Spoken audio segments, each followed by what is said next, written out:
Assalamu alaikum everyone. Is Dr. Asad Ali Shah here? Sayyid Asad Ali. Do we have Sayyid Asad Ali here?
Hello, 1, 2, 3 live test. Hello, 1, 2, 3 live test.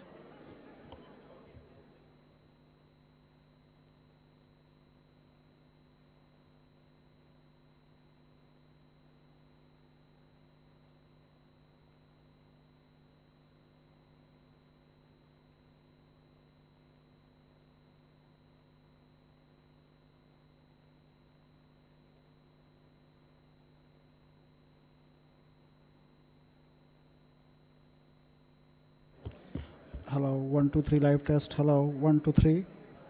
Hello, 1, 2, 3 live test.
Assalamu alaikum.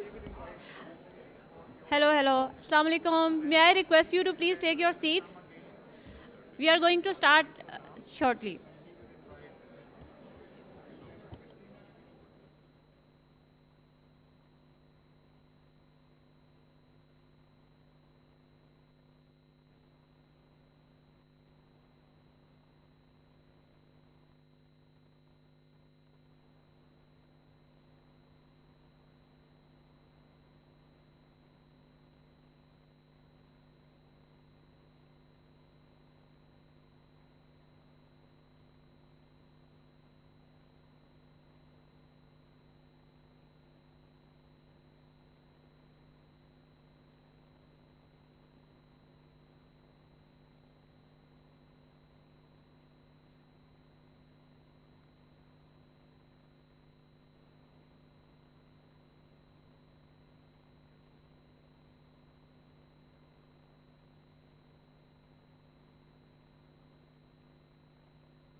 Attention everyone, may I request everyone to take your seat please. We are going to start. Please take your seats.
Okay. Hello and assalamu alaikum everyone.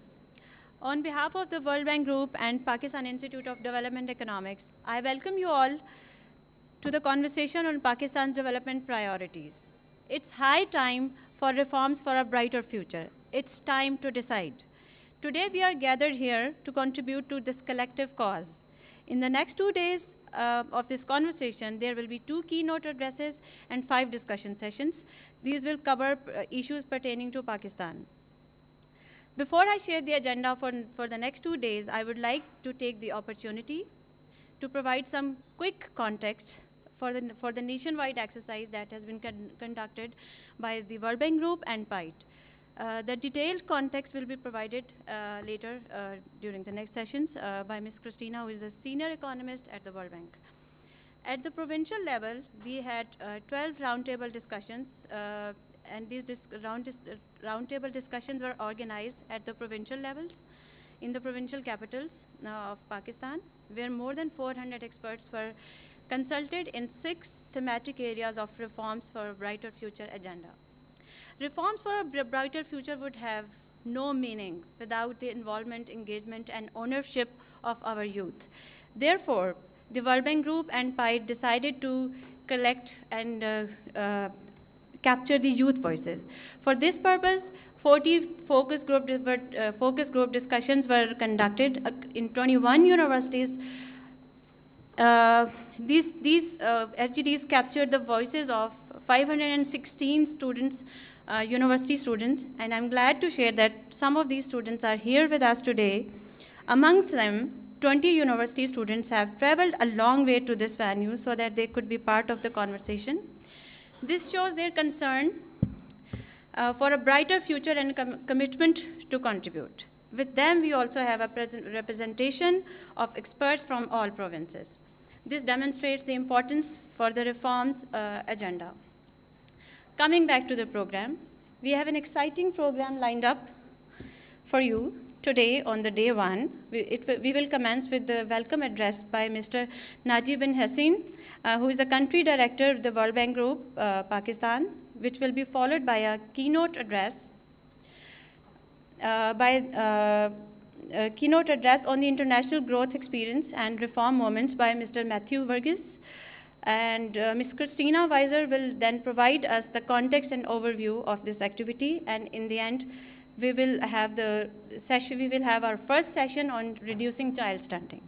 Tomorrow, we will start at 9:30. I know it's a bit early for all of us on Saturday morning, but reforms need some dedication.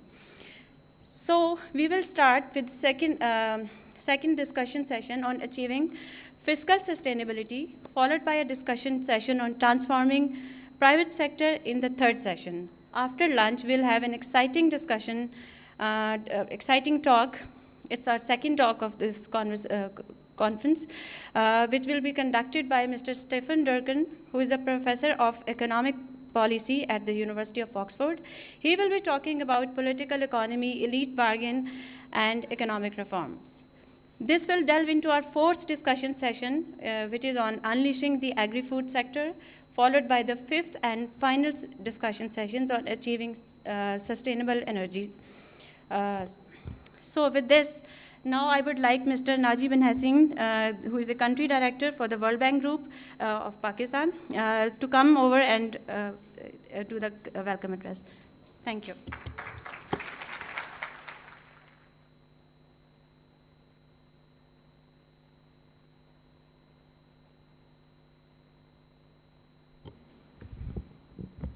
Bismillah ar-Rahman ar-Rahim.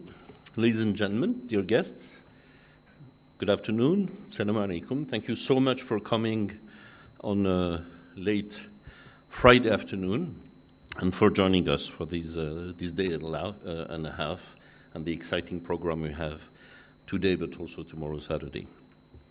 So this is a national consultation conference, and as was explained, it is part of a number of events we are doing and we have done already in collaboration with the Pakistan Institute of Development Economics as well as Tabad Lab. So we've talked to students, we went to universities, think tanks, civil society, and it's one moment in this journey. Much more will happen in the coming weeks. So why did we convene this conference, and why now?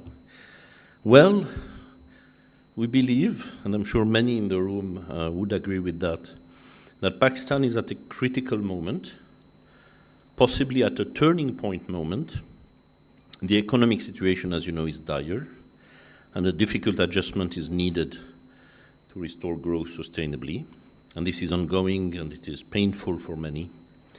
But it is a particular moment also because, as announced yesterday, and this is pure, perfect coincidence and fortunate timing, and not at all planning, that there will be elections soon. And the newly elected governments will take charge after that. I think it's end of January. These are moments where we, and the World Bank, as a long-time partner of Pakistan, often step back and try to contribute to the policy debates in country and share our views on the development priorities of the countries we work in. It often takes the form of policy notes that we share with the new governments when they come into office. This time we decided to do it differently, and we decided to publish and make public, today in fact, draft discussion notes on a few topics. And they're short, but they're very focused. And we wanted to do this in advance and organize consultation events like this one today to listen, test our views, adjust them, by listening to the many experts the country has and the many views that cut across society, the Pakistani society, on development issues that's facing your country.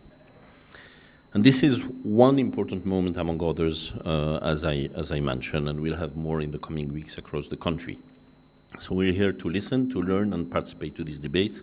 And in fact, I have brought my new notebooks to take notes in the coming day and a half. So the objective is to contribute to policy debates, hear from as many people as possible, and learn. So why is it important? Well, because as you will probably hear from the next speaker in his keynote, my friend and colleague Matthew Verghese, and possibly also tomorrow from Professor Stefan Derkon, that moments of crisis, moments of economic hardship, and moments of political transitions, sometimes, not always, can be moments of turnarounds, where consensus starts to build in society and among its elites that the country needs to durably change course on its policy compact. It does not always happen. In fact, Stefan Derkon and Matthew Verghese may share some examples, but most crises go to waste and are not turning points. But you will hear that most, if not all countries that have, over the recent decades, been able to have durable shifts and long periods of economic growth and development, where major policy shifts happen progressively, not overnight, have done so following some sort of crisis moment or some sort of economic or political transition. So when you're in development business, you need to be optimistic, always. And I am an optimist, so maybe this is Pakistan's moment and turning point. Now, if it is Pakistan's moment, the question is what it will take to have such fundamental shift and what shifts need to take place to spur faster, more inclusive, climate resilience, development and growth over the years, sustained over the years. What reforms are needed for a brighter future? That's the title of the conference. Well, many in this room, and myself included, will say that, partly believe that everything has been said on what needs to be done. At what level, and everything has been, many things have been written on what's needed, what type of policy reforms are needed for Pakistan. At what level it is true. Everybody says, yes, expand the tax base, fix the fiscal equation, fix the energy sector and its losses, reduce losses of SOEs, privatize, invest in education, skills, export more, etc. At that level, at a certain level, there is a sense of consensus on the direction and the ills that have dragged down Pakistan's growth and development, or has made it so volatile with cycles of ups and downs and very slow progress on fundamentals like human capital. Yes, many, many reports have been published, very good work, many op-eds written, including in the recent weeks. It is actually very hard to come up with anything new at a certain level on what needs to be done or what are the problems. Yet, I think there's much more policy disagreement below this surface, below this consensual surface, on what actually needs to be faced, to be done. Expand the tax base, yes, but where? How much one needs to tax property? I had the debate recently with a businessman involved in real estate and totally agreed when I say, yes, expand the tax base, yes, expand property, then ask the question, what about a 0.5% yearly tax on the market value of the properties? I was a bit provocative, that's a bit high. Then we started talking. Then there was major disagreement. And this applies to many topics. Taxing agricultural income. I don't think there's a consensus on how much, by whom, at what level of government. Does spending authority needs to be at the local level, provincial, more to federal, more to provinces, more at the local? These are questions on which I don't think there's so much of a consensus. Should public spending in education be doubled to reach the average of countries that have similar incomes as Pakistan? Actually, a number of people I've talked to strongly disagree. They're like, oh no, the education system needs to be fixed first. Don't pour more money into it. I tend to have a different view. is stunting, child stunting, which you will hear about bringing additional nutrients to pregnant mothers and babies, as the National Map program is doing? Or is it about something else? Is it about water and sanitation? When you get at that level, should you spend 1% of GDP on child stunting for 10 years to reduce that stunting by half? That's our estimate. When you're raising 9.5, 9.6% of GDP in taxes. Which means giving up some other spending. These questions are difficult, and I don't think there's consensus on that, and let alone on exports. Everybody says, yes, you should export, we should have more exports. But when you realize that the protections to incumbent companies in Pakistan, tariff protection, non-tariff protection, is what is what is constraining businesses from exporting, because it's so much more profitable to focus on the domestic market, which is protected. Then it's much more difficult. Then you have a much more difficult discussion. Should you reduce tariff massively in Pakistan to spur exports? Should you tax massively the non-tradable sectors to incite investments and productivity growth in tradables? Should cash transfers to the poorest be significantly increased? It's still lower than elsewhere. When I ask the question at that level, I hear very, very different views on these. So when I think there's on a number of topics, there's more disagreements than we think. So this is the level at which I hope the debates that we'll have in the coming 1.5 days will be set.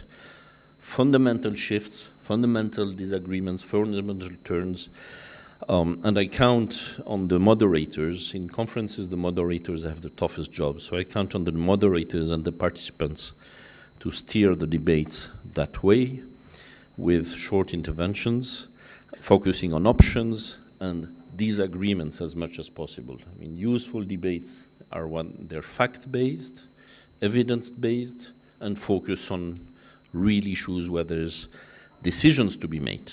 And this is why we call the subtitle of the conference is Time to Decide. This is not time to say Pakistan needs to expand the tax base or Pakistan needs to export more.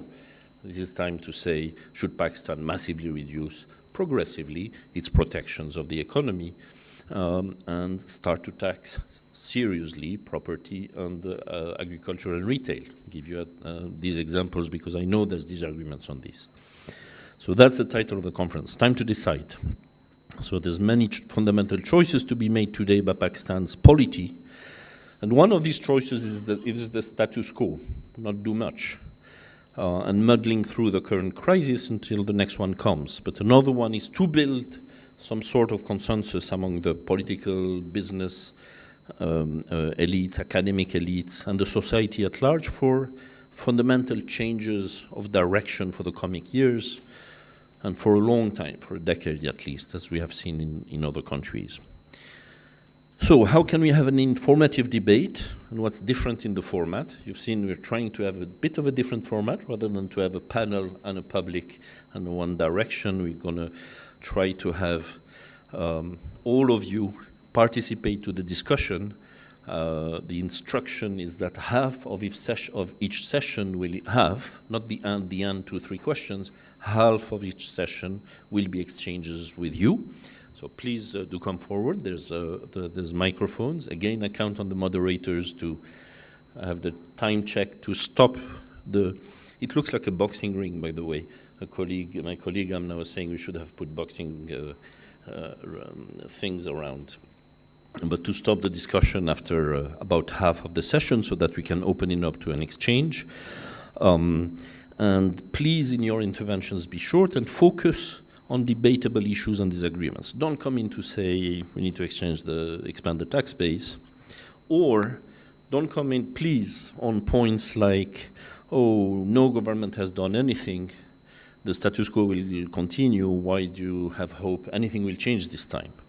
Because first, that doesn't help elude these important policy questions, but for that part, which is important, why are things haven't changed for such a long time? We'll have a very good session with Stefan Derkens tomorrow, and that's where you're going to be able to exchange on that, and you'll see the way out of this after an exchange with him and after his presentation. So let's see. All right, now I have spoken enough. I will hand over to my friend and colleague Matthew, but would like to end with one more point. While all the attention of the debates today in the newspapers, in the discussions, in the corridor discussions, are focused on the short-term economic issues and crisis, and that's essential, that's understandable. In particular, among other things, the fiscal situation, the level of the reserves. And in fact, fiscal issues were supposed to be the first session in this conference. And I, to the dismay of my colleagues, I decided to change the agenda and start not with this essential topic that's fiscal, we'll cover it tomorrow, but start with other crises, to put on the radar and to discussion other crises that are more silent, that are much less spoken about and don't make the headlines, or at least rarely. And I'm speaking about the silent human, as we call it, the silent human capital crisis with abnormally low learning and school attainment rates, especially for girls, with abnormally high child stunting rates. 40% of the children under 5 are stunted on average. It may be increasing, in fact, in some parts of the country, and little progress over the past decade. So if we're starting this conference with child stunting, among the 5 topics covered, it is intentional, doesn't make the headlines. It is a human tragedy, and one that is a drag on Pakistan's ability to develop in the long term. And it's a complicated one with a lot of narrative, and as you will hear, a lot of debates, and the narrative that needs to fundamentally change, as you will hear. I'd like to thank our partners, Tabad Lab, as well as PIDE. By the way, PIDE is among other think tanks, private sector organizations, civil society, many thinkers and policymakers, ex-policymakers, debating, thinking, writing. It's a country where there's a lot of that, so we're contributing to it. And in fact, PIDE has a Islah initiative, which I follow very closely, and who are fond of solutions that are home ground, and I totally agree with that, and we're just here to contribute to these excellent debates. So welcome again, including those who are following us on time and who have waited patiently. Sorry for the delay, and thank you again for coming. Have good debates. All these consultations will inform the draft discussion notes that you have seen at the entrance that are online. Send us comments, send us your views, even beyond the conference. We'll update them, and the final version of these consultation notes will be the policy notes we will share with the new government when they're on board, inshallah. Thank you very much to all.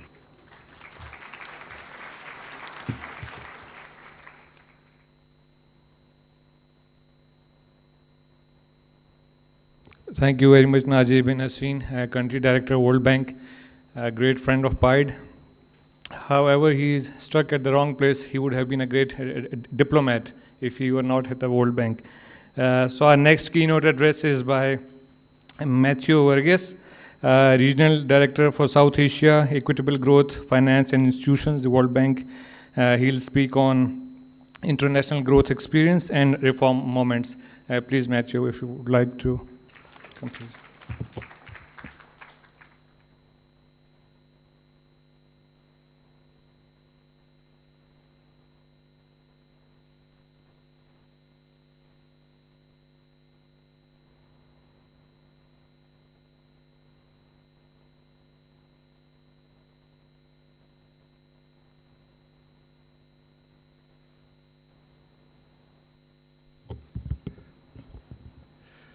Obviously, when you're looking for Pakistan to master technology, they shouldn't look to me. But you'll have younger and smarter people for that. What I'm going to do is not the kind of detailed discussion that we really want to get into that Naji pointed us to, but in some ways set the scene for us, which Naji had already started to do. And I will make 3 broad points, which I suspect will not be news to anyone here, and I hope will not be particularly controversial either. The first is that Pakistan's economic model is no longer sustainable. That is, that not necessarily tomorrow, in the next few months, or in the next year, but in the not too distant future, change will need to come, and the sooner that comes, the better. The second is that real progress is possible, both from what we see of Pakistan's inherent capabilities, but also what we've seen in other countries, what's possible in other countries, and from difficult starting points. But to get to that place, to get to a point where Pakistan is on a new development trajectory, fundamental shifts in current policy settings will be required. So these are the three basic points that I'm going to make.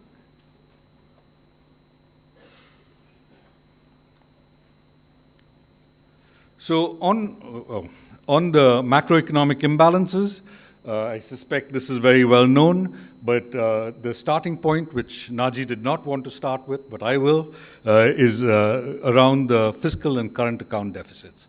So the fiscal deficit simply says that Pakistan has been spending a lot more than it's making, and that is not a sustainable trajectory in the long run. And it's also true on the external side. Pakistan is importing a lot more than it exports, and that too is not sustainable. That foreign exchange needs to come from somewhere. Till now it's been coming from external donors, but that as a long-run growth strategy, that simply doesn't work. And the consequence of that is that it leads to unsustainable levels of debt. So the debt levels have been rising. What you'll see over here is that it's 80% of GDP. This is not spectacularly high. There are other countries that sustain this level of debt, but the composition of the debt also matters. And if you have debt that's significantly external, especially when you have a large current account deficit, then that's not sustainable. So this combination of spending more than you earn domestically and importing more than you export, that's the fundamental driver of the imbalances that Pakistan faces. And the consequence of this is that Pakistan is falling behind the region.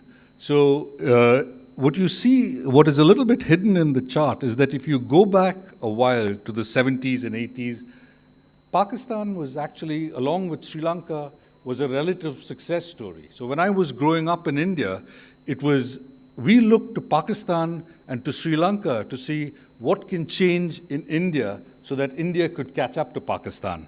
Well, over time, that changed quite quickly. And I'll come back, and both the Indian story and the Sri Lankan story are instructive in this. But you see that Pakistan in the red line on GDP per capita is below all the countries in the region except Nepal. And that's reflected in the low growth rate for Pakistan over the last 2 decades.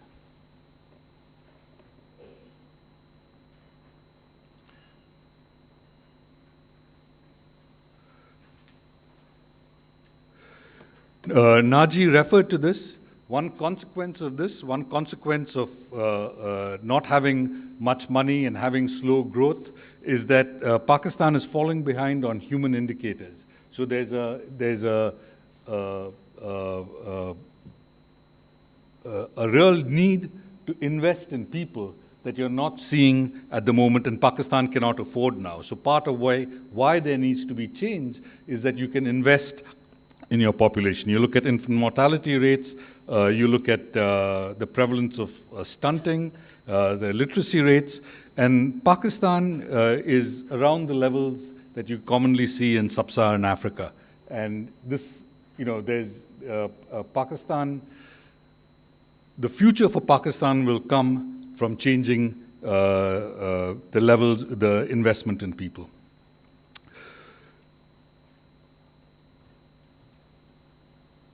The floods last year just illustrated how much of a challenge climate change is going to be. And addressing climate change will also need both financing and new policies. And unless that is done, the risks from climate events are just going to get worse and worse. So when you add all of these things together, you have the time for change is now. And if you don't do it, then your debt will continue to increase, the means to pay for it will be less and less, and your ability to invest in people will become less and less. So all of that, I obviously didn't move. So this is the chart on the human indicators. Immediate payment of bills. The most common time that you see countries turn around their development trajectory, which is what happened in these cases, is when they took advantage of crisis. I don't know if taking advantage of crisis is the right way to put it, but what they realized was that crisis is the time to address issues that were not easy to discuss or address before. You could put what we call in India the sacred cows on the table during crisis in a way that is often difficult at other times. And these are all cases, these countries are all cases where this was done. And there's no single recipe of what you should prioritize and what is the immediate priority in any individual country. That comes from an internal debate. But putting in place significant and credible reforms is the way that we've seen other countries not just get through crises, but use the crises as an opportunity for decades of growth and development.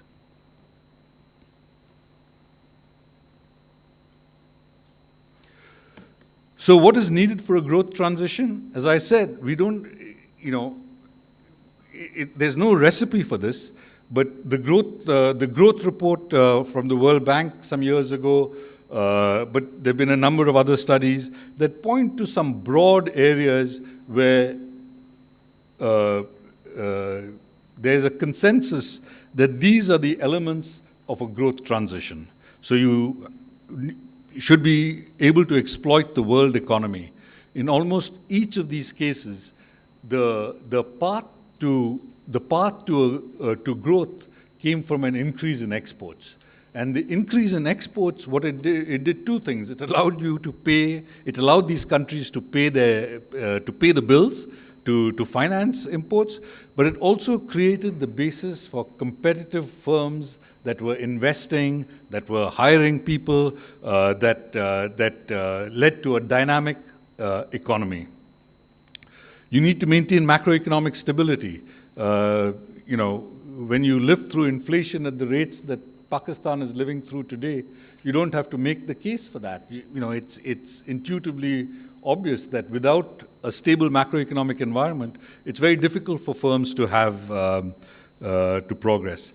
Savings and investment, because you need to be able to invest for firms to grow, and for government to invest in people. Let markets allocate resources. Now,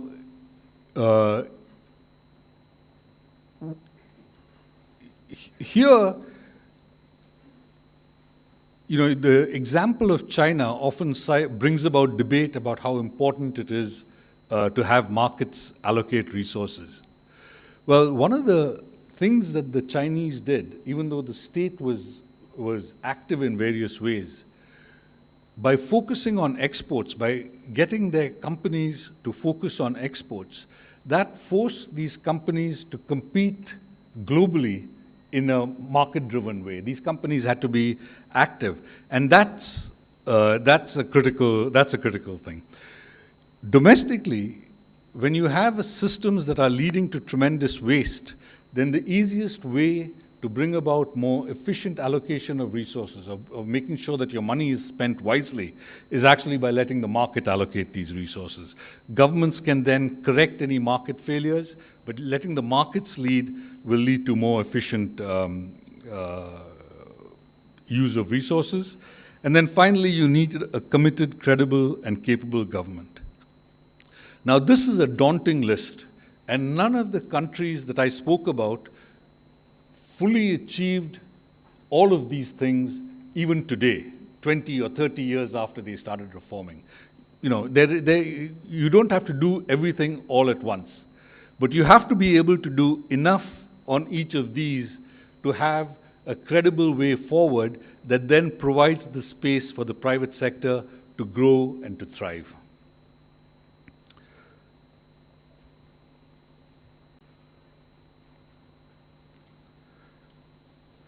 Pakistan's exports to GDP, which is a fundamental measure of how competitive it is globally, remains really small. It's the red line. You can see also in the first chart how low it is. And Pakistan today remains a fundamentally closed economy. Very low levels of foreign direct investment, very little of it that comes in to export. You know, most of it is market seeking. It's trying to build. It builds on the fact that Pakistan is a large country, and so there's money to be made by selling in Pakistan. That's not a bad thing, but the real development will come when you're also attracting foreign direct investment that sees Pakistan as the best place to invest for other places as well, to export to other places as well. And what would it take? Well, there's a long list of things, but reducing trade barriers, reducing the anti-export bias. There's a country economic memorandum that the World Bank did a year ago that really points to this. Eliminating domestic distortions that allow companies, gives companies the confidence to compete externally. Maintain macroeconomic stability. There's not much to say about this. Pakistan needs, it starts on the fiscal side. If Pakistan can increase revenues and reduce expenditures, then that will go a long way to solving many of the other problems. It will also then bring inflation down. Sri Lanka, by the way, which actually defaulted on its debt, at the start of this year had inflation of about 60 to 70%. Today, it's in single digits because they put in place a program that it's not like the fiscal deficit was immediately eliminated, but they put in place a credible program with increases in tax rates, broadening of tax revenues, containment of wasteful expenditure, which led to reducing pressures such that foreign exchange started to flow in and inflation came down dramatically. So now, we don't know how it's all going to play out in Sri Lanka. It's still early days. But it's an illustration that we've seen in several other countries that, in fact, you can have a quick turnaround if there's a credible program of reform and change.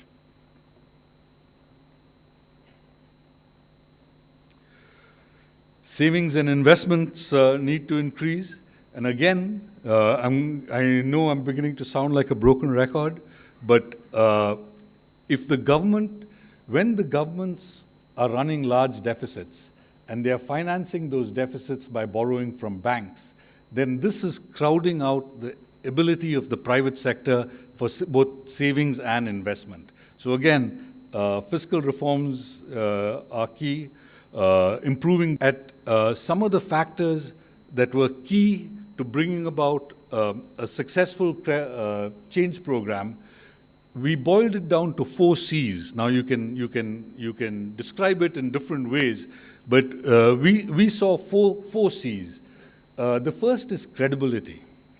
Now, the most important thing about credibility, from our reading of the experience, the most important thing is that the reform program must be seen to be addressing the issues that created the problem. If it became a basis to tax some people but not others, if it became a problem to address some issues but not the most important ones, then it wouldn't have credibility, and it wouldn't have support, and it wouldn't have buy-in. So a credible program is one that says, that identifies what led to the problem and then systematically goes about to fix it.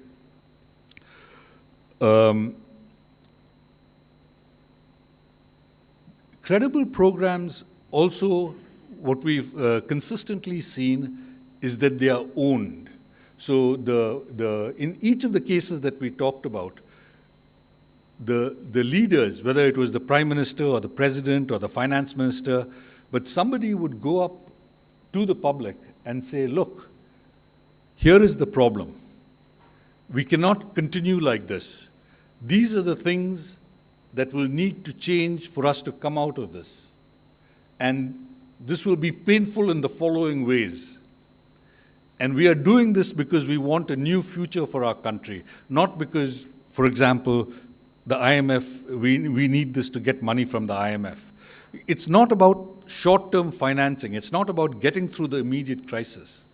It's about how you put the country on a new development path.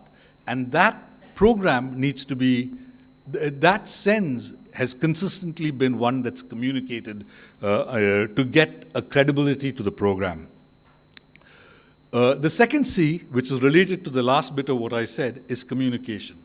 So there's a communication about what is being done, why it's being done, how it's being done, and this doesn't shy away from communicating the painful parts of the program. So in several of the cases that I talked about, prices of something, energy, was going to be raised. Well, there's a discussion about why this was needed, how the poor are going to be protected, but that there would be pain for everybody else. So there needs to be open communication on this. So credibility, communication, capability. So one of the challenges is that the program that I've outlined, if you look at if you really try to do everything, would require doing a lot. And each of the countries that I was describing, they didn't try and do everything. They looked at what was the most important things to do, and then looked very carefully at the capability to execute. And this can take different forms. I'm working on Sri Lanka now, so this is the one that's most on my mind. They wanted to pass something like 20 to 30 laws in a very short period of time. And it was clearly impossible to actually prepare these laws, review these laws, and pass them if they followed the normal procedures. So they brought retired lawyers out of retirement and put them to work. They brought in some outside advisors. They put together an omnibus bill, and then they passed the laws, or are passing the laws, that actually needed to be passed. And the ones that were not critical, they shelved for a while. But what this was an example of, to me, was an example of the need to also focus on the capability to deliver the reform program. And that's an important factor in all of these success stories. The fourth C is coordination, which is also linked to capability. So it is always the case that the reforms that we're talking about stretch across government agencies, but also requires coordination with the private sector. And coordinating across government agencies is not a natural way that government agencies behave. I can say that because it's also not the way that departments within the World Bank behave. We have to learn and we have to work hard at trying to make sure we coordinate across our departments. And similarly, governments have to coordinate across departments. There also needs to be coordination, not just between the government ministries and departments, but also all the other players within government and in the economy that are necessary for successful change. There also needs to be coordination among donors. If you have a real reform program, then what you will find is that the donors will be begging to help, will want to help, because this is the opportunity that they see for real change, that we see for real change. there's a risk that when everybody, you can have too much of a good thing, and it'll be important to have coordination on that as well. So that's the fourth C.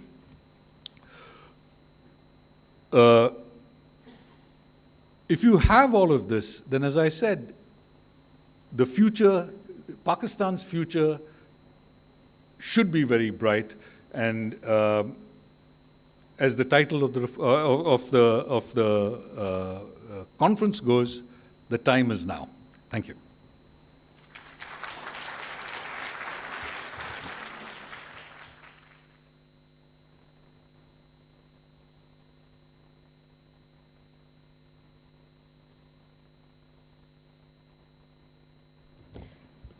Thank you so much, Mr. Matthew Verghese, for an insightful talk, particularly talking about commitment, credibility, and capability as a success for reforms for a brighter future. Now I would like to invite Ms. Christina, who is Senior Economist at the World Bank, to present an overview and the context for this outreach activity for the reforms for a brighter future. Ms. Christina.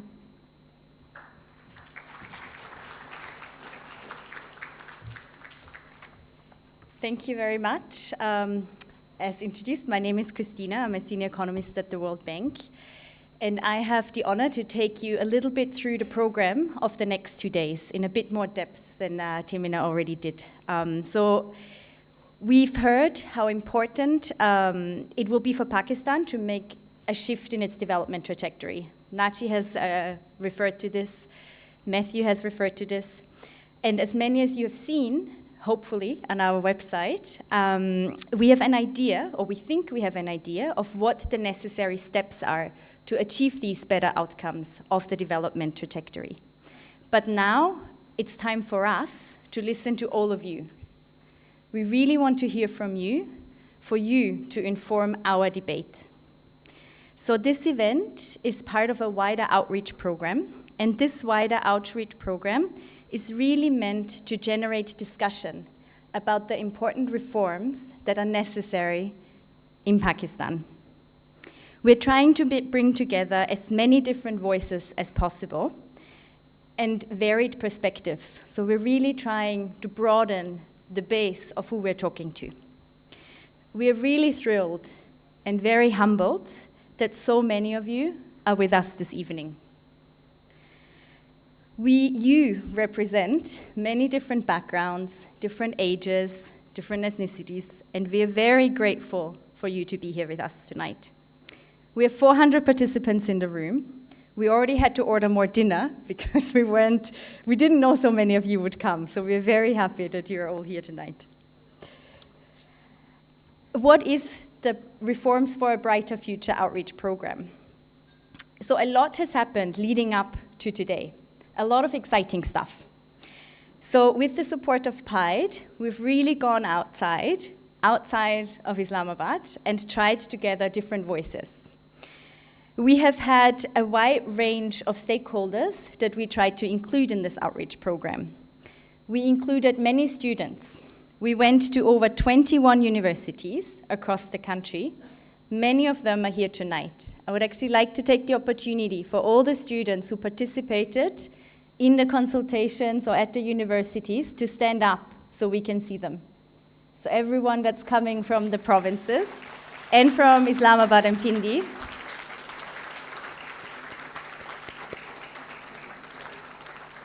Thank you very much for being here with us tonight. We really hope for you to engage. We want to have the opportunity to hear from you. Engage with everyone that you see. We also reached out to businessmen, businesswomen, think tanks, and academia in the provinces. We had organized through PIDE roundtable discussions in each of the provinces to learn more about their thoughts about this reform agenda. Some of you are here tonight and have traveled a very long way. Thank you so much for joining us. In addition, we're really pleased to see so much enthusiasm, even online. We had over 1,000 people register for the online event. I'm not sure how many we end up having, but it's very exciting that even though not everyone can join here, there is engagement and enthusiasm about this outreach program, from people beyond Islamabad. So I now want to talk about what we find is very exciting in terms of seeing the diversity in this room. We have diversity in terms of age, and if I'm not mistaken, among the youngest voices that we have here in the room is Hafsa, who is 20 years old. I'm very grateful. I don't know where Hafsa is, but we're very happy for you to be here. Among the oldest people, no, I'm just kidding. But you know who you are. We also have diversity in terms of geography. Among the voices who has traveled the farthest, to the best of our knowledge, is Nasrullah from Gwadar University. Not sure where Nasrullah is, but it has traveled very far. And we also have diversity in terms of experiences. Some of you have traveled to Islamabad for the first time. Some of you are seasoned policymakers who have made whole careers here. And yet all of you are in the same room, hopefully having very engaging discussions. This diversity, with strong believers, can help us achieve our objectives. To bring together the many voices of Pakistan to discuss the critical reforms that are needed at this crossroads of the development trajectory.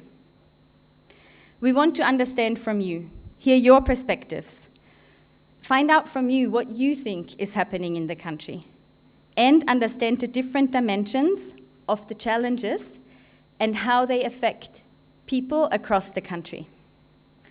We would like to see interactions, debates across all age groups, across all backgrounds, and across regional or provincial boundaries.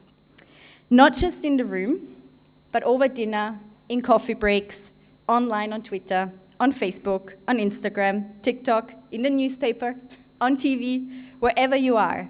Start engaging with one another.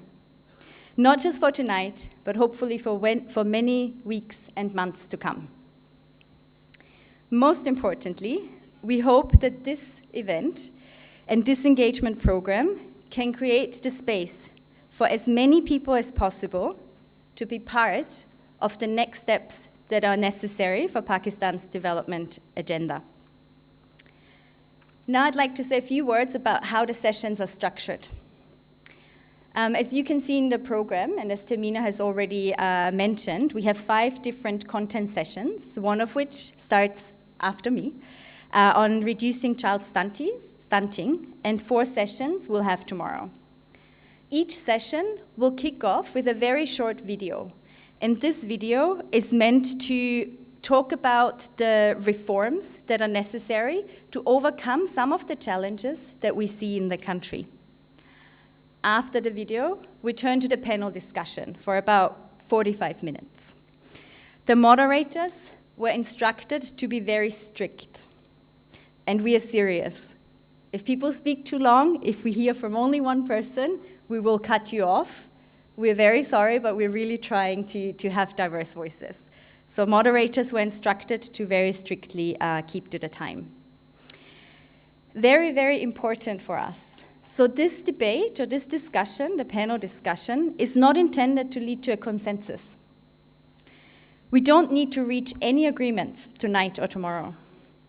Instead, we actually want to hear disagreements. We want to hear you challenge each other respectfully and exchange ideas to ensure that we really hear all these diverse voices in the room. After the panel discussion, the discussion will turn to you, to all of you sitting in the room.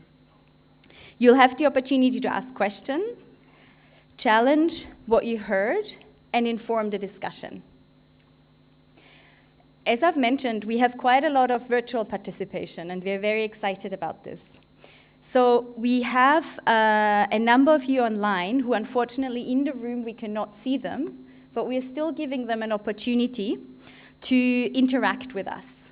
So everyone who's joining online, you will have the opportunity to send in your questions, and we will present them to the panel for you. Moreover, and this is really exciting, we will be giving participants the chance to, in the room, and also those online connecting, to respond to questions in real time, yeah, through a live poll.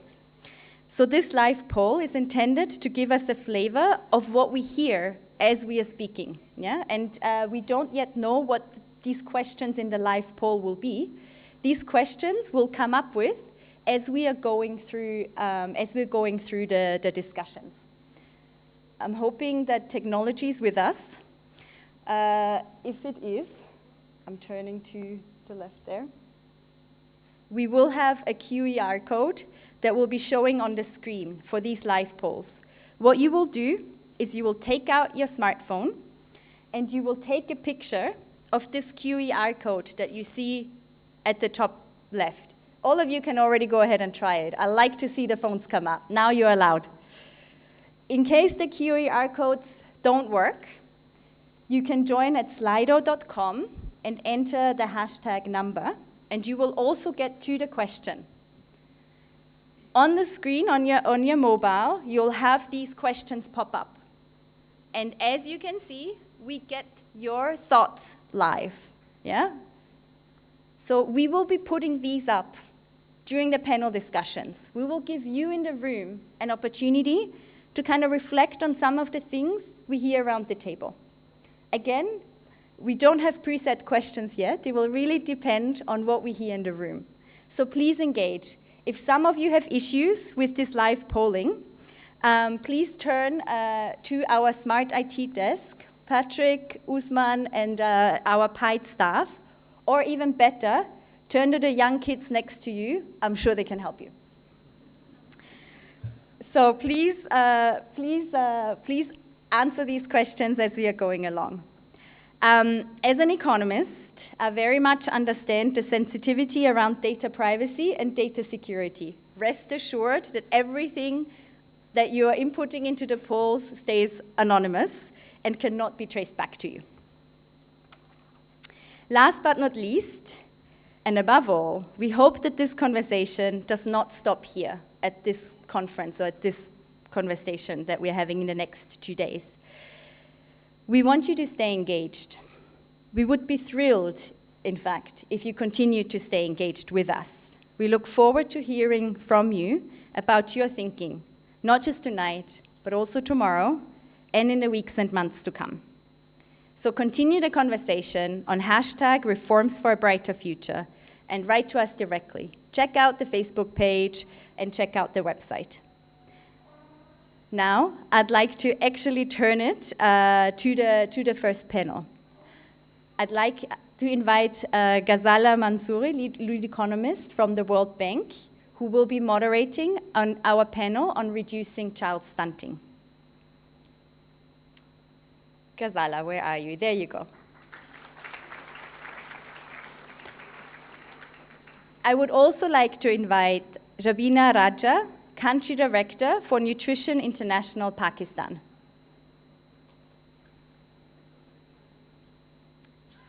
Rajina, hope we have not left you. Oh, okay. Then I'll call on Mr. Syed Asad Ali, Professor of the Department of Pediatrics and Child Health of Aga Khan University.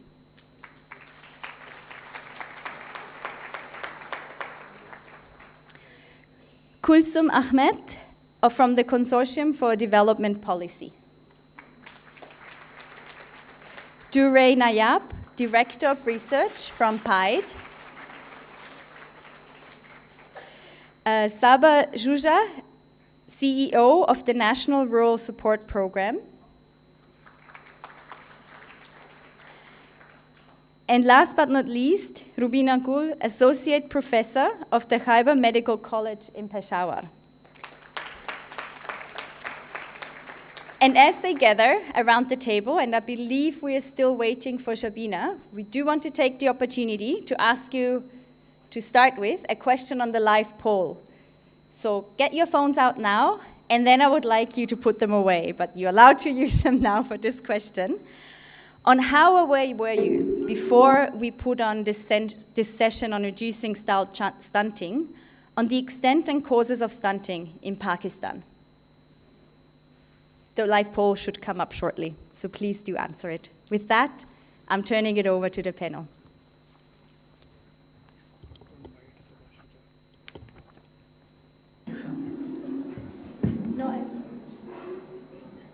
think she's going to introduce us. Oh, sorry. I'm very sorry. I have bad notes. Shabah Shusha, I'm very sorry, from UNICEF Pakistan. I apologize.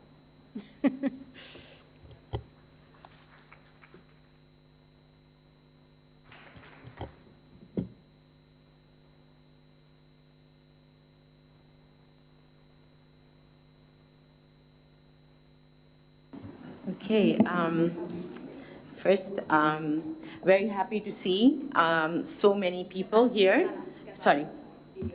Oh, video first. Okay, I'll be quiet.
Forty percent of children under 5 suffer from stunted growth in Pakistan, and there has been little progress in reducing child stunting over the past 3 decades. Globally, this puts Pakistan among the few remaining countries in the world where stunting rates remain this high. Stunting has crippling impacts that are largely irreversible. It is a condition in which multiple pathological changes occur in the first 1,000 days of a child's life that damage a child's cognitive and physical capacity, leading to lower education attainment, lower economic productivity, and reduced earning potential.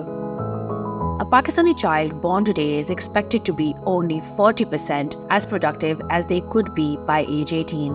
The risk of metabolic conditions like diabetes, blood pressure, and cardiovascular disease is also significantly elevated throughout life, increasing household and societal healthcare costs.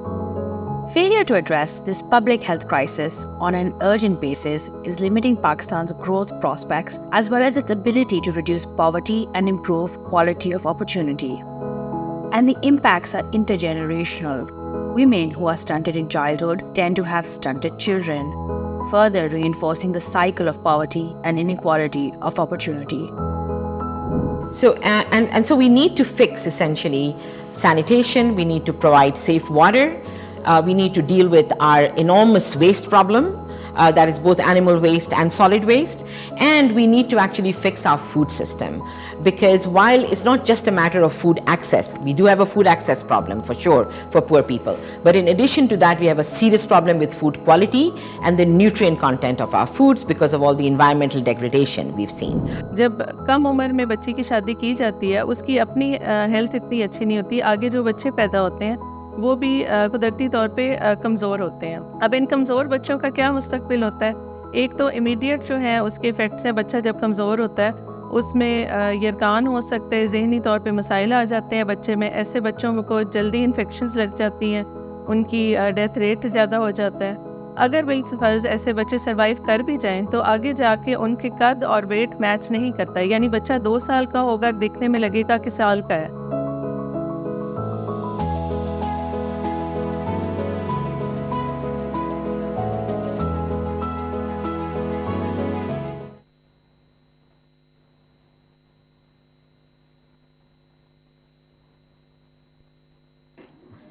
Okay, wonderful. So just want to start by saying they're very happy to see such a large attendance here on a Friday evening. So very excited to start this discussion with such a large crowd. And welcome to all of the panelists. Very much looking forward to this discussion. I'll keep my introductory remarks short. You've seen the video. I'm assuming everyone has read the policy note. And so we at least know the parameters on which we will have this discussion. But the idea was to have it as a discussion note, as a draft note, so that we can look at what's missing from the way we are thinking about this, some of the thinking wrong, and then we can talk about it together.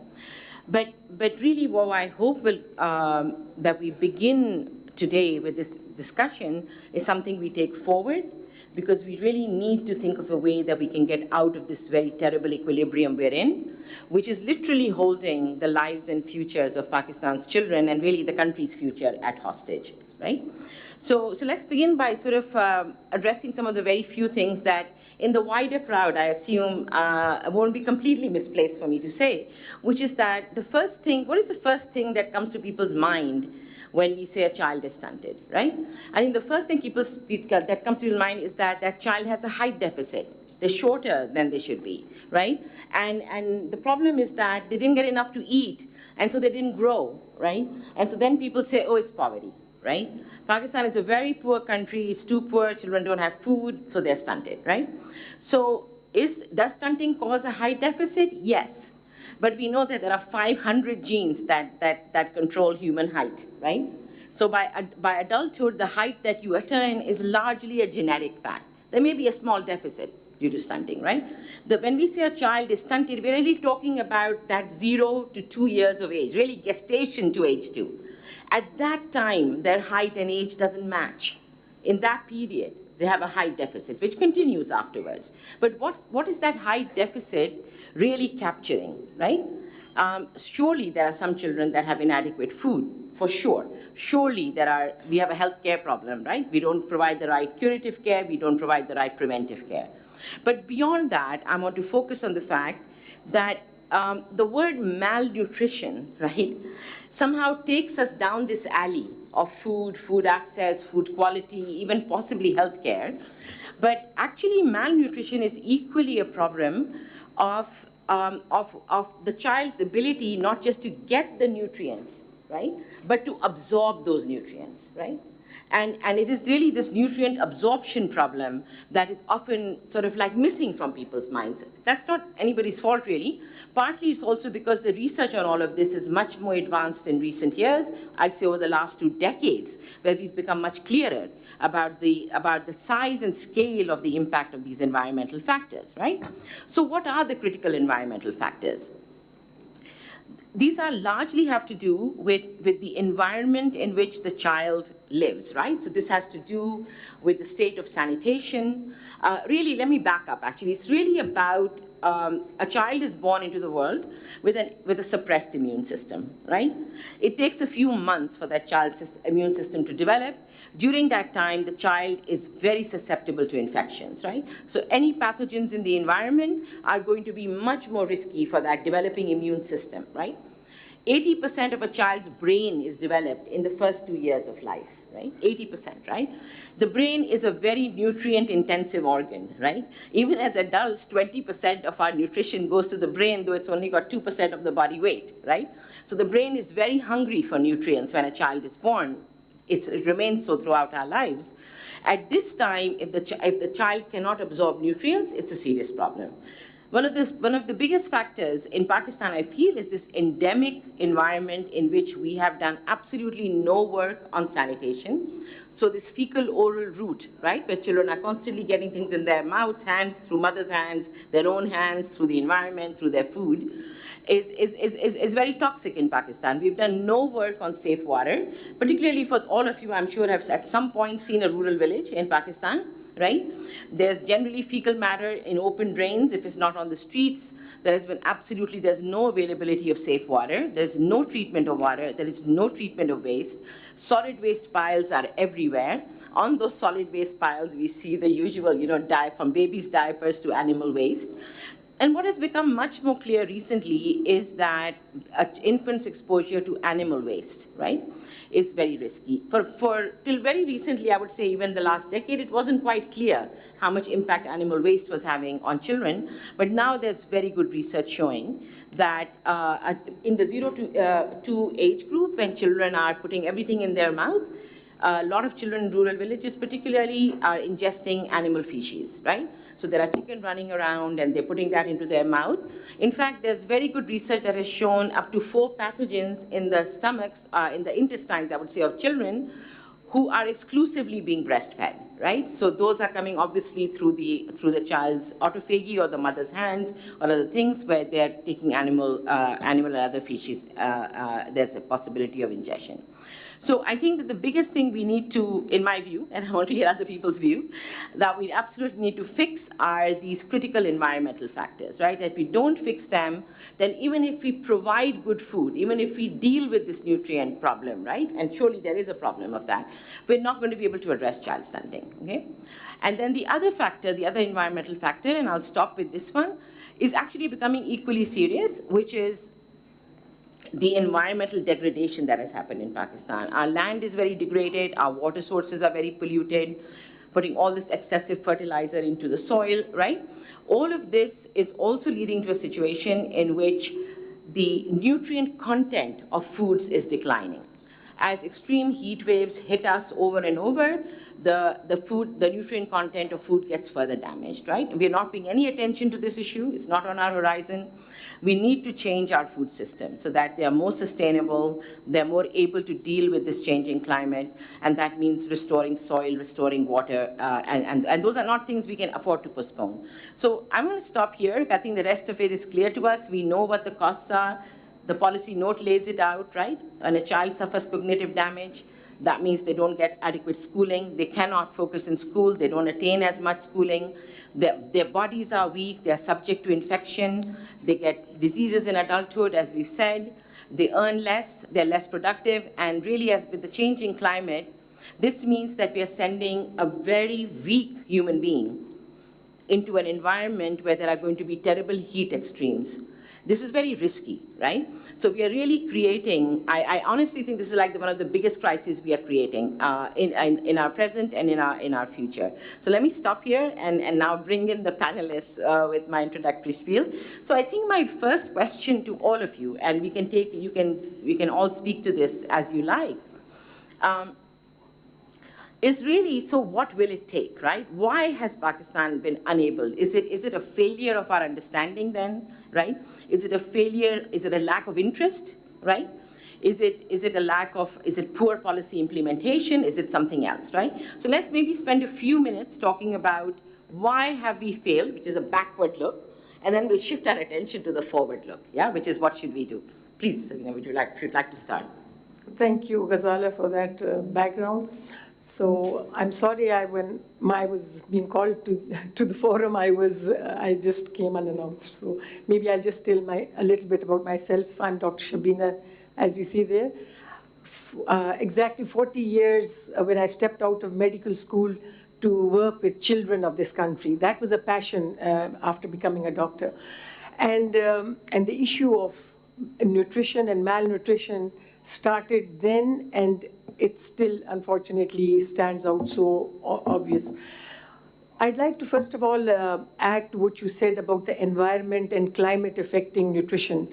I just read one of a very lead person, Lawrence Haddad, who is globally working on nutrition for children, saying that these two communities, that is, those working with climate action and those working in nutrition, they pass by each other as ships in the night. So this thing really needs to change. They really need to start interacting and working closely. So very right, in Pakistan, climate has a big impact on the environment, and these are all so interlinked, having an impact on nutrition of child.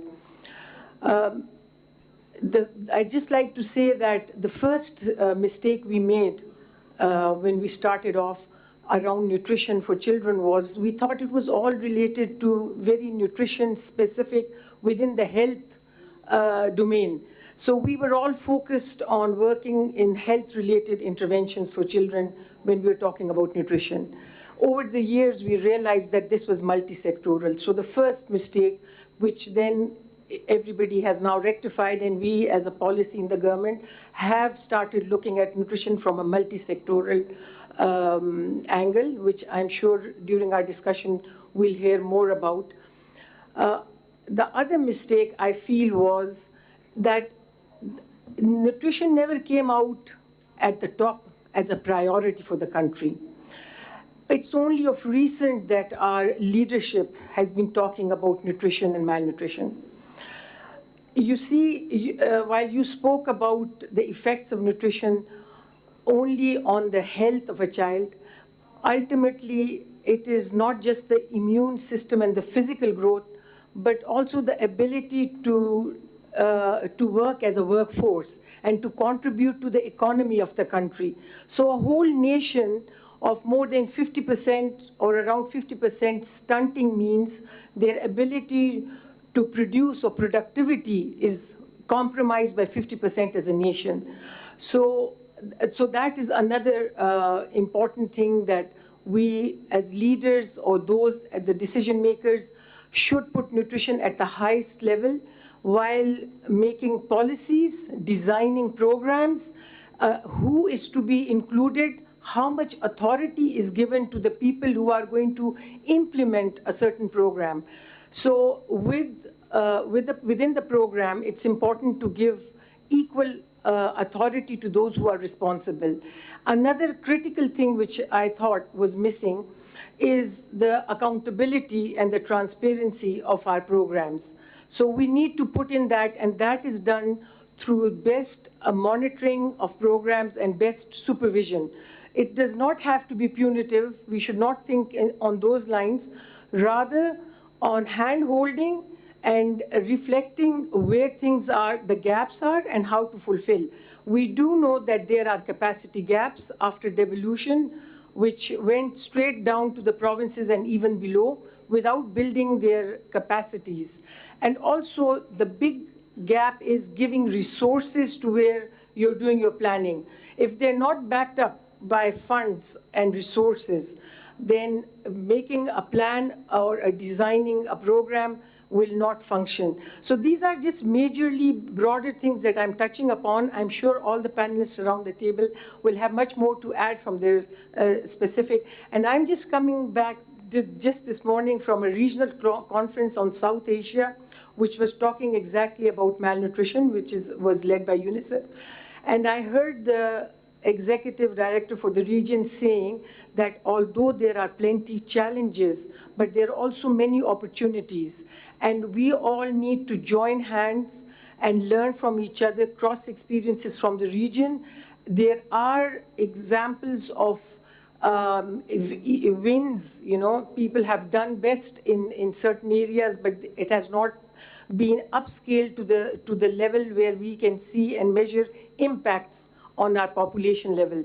So we need to learn from the region, from within the country, and not give up hope. So I'm always talking about, although, like I said, I started with 40 years, and I cannot say that there haven't been moments of success.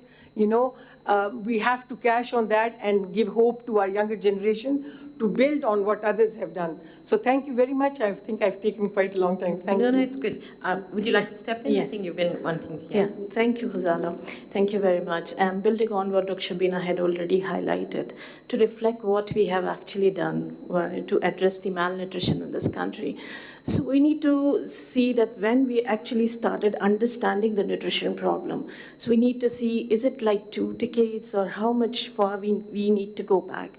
So yes, it started with the health system because that was the immediate identification or determinant understood at that time.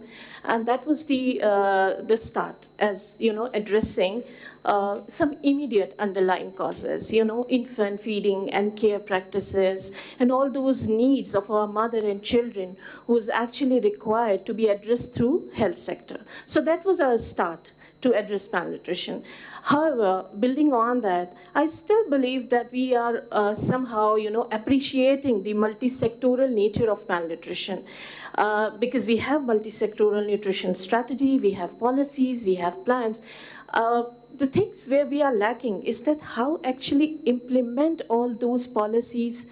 And the think tanks sat together long ago, came up with sectoral implementation plan. But when it comes to implementation, I think we need to understand the diversity of our provinces, the coordination, not for the sake of coordination, but for the sake of engagement of each potential sector, and the multi-system need of addressing nutrition. When I'm saying multi-system, so it is actually building on health system, WASH, as you rightly mentioned, a child develop in an environment. So we need to see environment, how conducive it is for the nourishment, for the growth and the development of that child. Moving along, we are also struggling with poverty and other, social indicators. So there's a need of, social protection perspective to look into, to support there. And so not just saying the health specific and nutrition sensitive, nutrition specific, I think we need to see in a very holistic scenario. And it shouldn't be like only sector, but the system, health system, wash system, food system. And the most important thing, I was just seeing the video where we've talked about the adolescent. And fortunately, Pakistan is fortunate to have, larger population of young generation, agent of change. So why don't we take advantage of this, unique population pyramid that we have? Generational problem, and it is going to continue till the time we are adapting life cycle approach. So we should think about our young generation, their nutrition, if we would really like to move that needle of malnutrition, and particularly in stunting. Just maybe the last point before I hand over to the other panelists, that now, it's not about only feeding, it's about nourishing minds. When we talk about nourishing minds, so it's food plus environment and early stimulation. It has a strong link with the development. No matter how much quality food we would be providing our child, if there is a lack of environment support and lack of stimulation, probably the ultimate goal of our child development somewhere will be again lacking. So we need to think about in a multi-sectoral fashion and in a very, more focusing on the implementation perspective, that how we can reach and what are those mechanisms that enable us when it comes to monitoring, evaluation and accountability of all those sectors.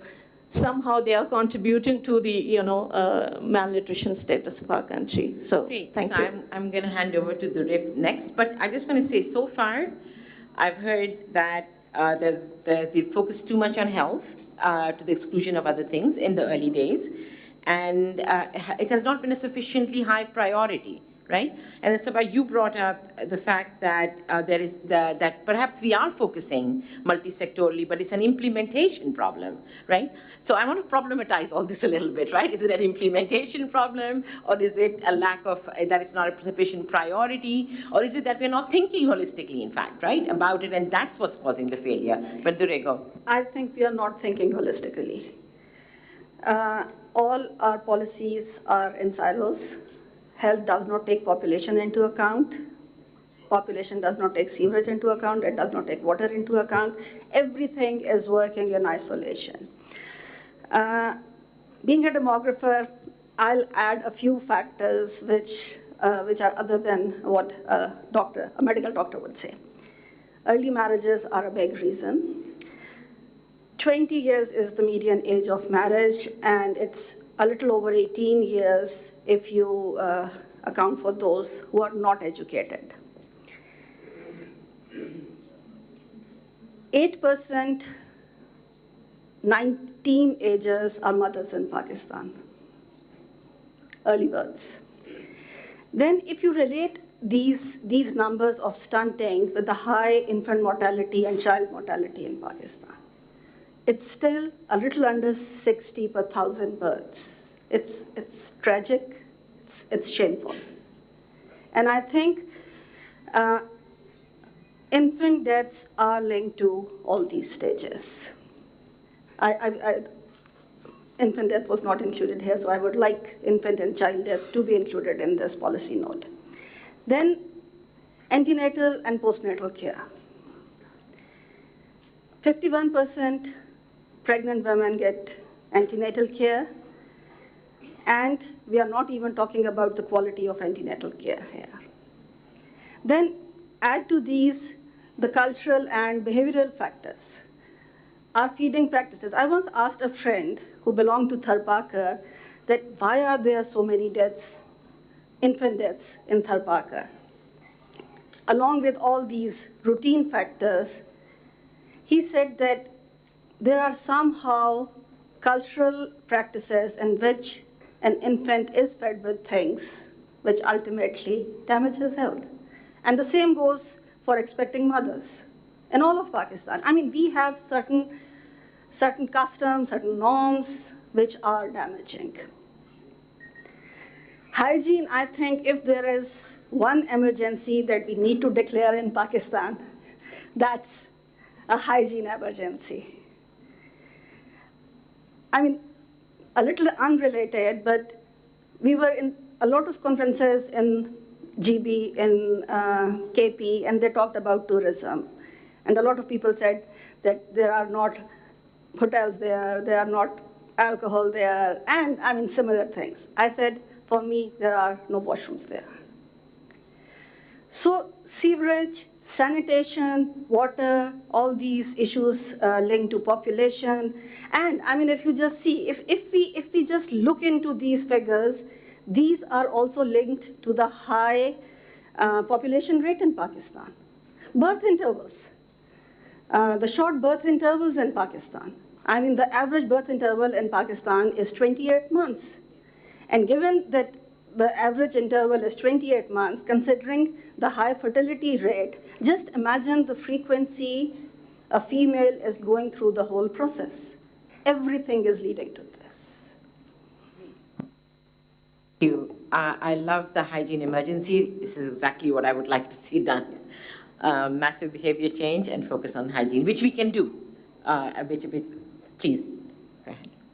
So thank you very much. I'm so glad that we're talking about stunting because it is a hidden problem, but of immense magnitude. So I think the key question was, why have the stunting initiatives not worked here, and what can we do in the future which is different and this will make it work? So I think the first thing to understand is that stunting is a fairly complex problem. Okay, so there are many drivers of stunting. One, how you are born. So that really comes into play, the pregnant woman's health and that. Then what was your breastfeeding experience? Then what is the quality of the diet you are having? Then what is the quality of water you are having? Then what is the environment that you are in, the pollution and all of that. So all of these things combined, right? So it's not like a very specific problem like a hepatitis B control program that one vertical program will come and fix it. Okay, so this is not an easy challenge to have. Okay, on the other hand, this is also a kind of it's still a solvable problem.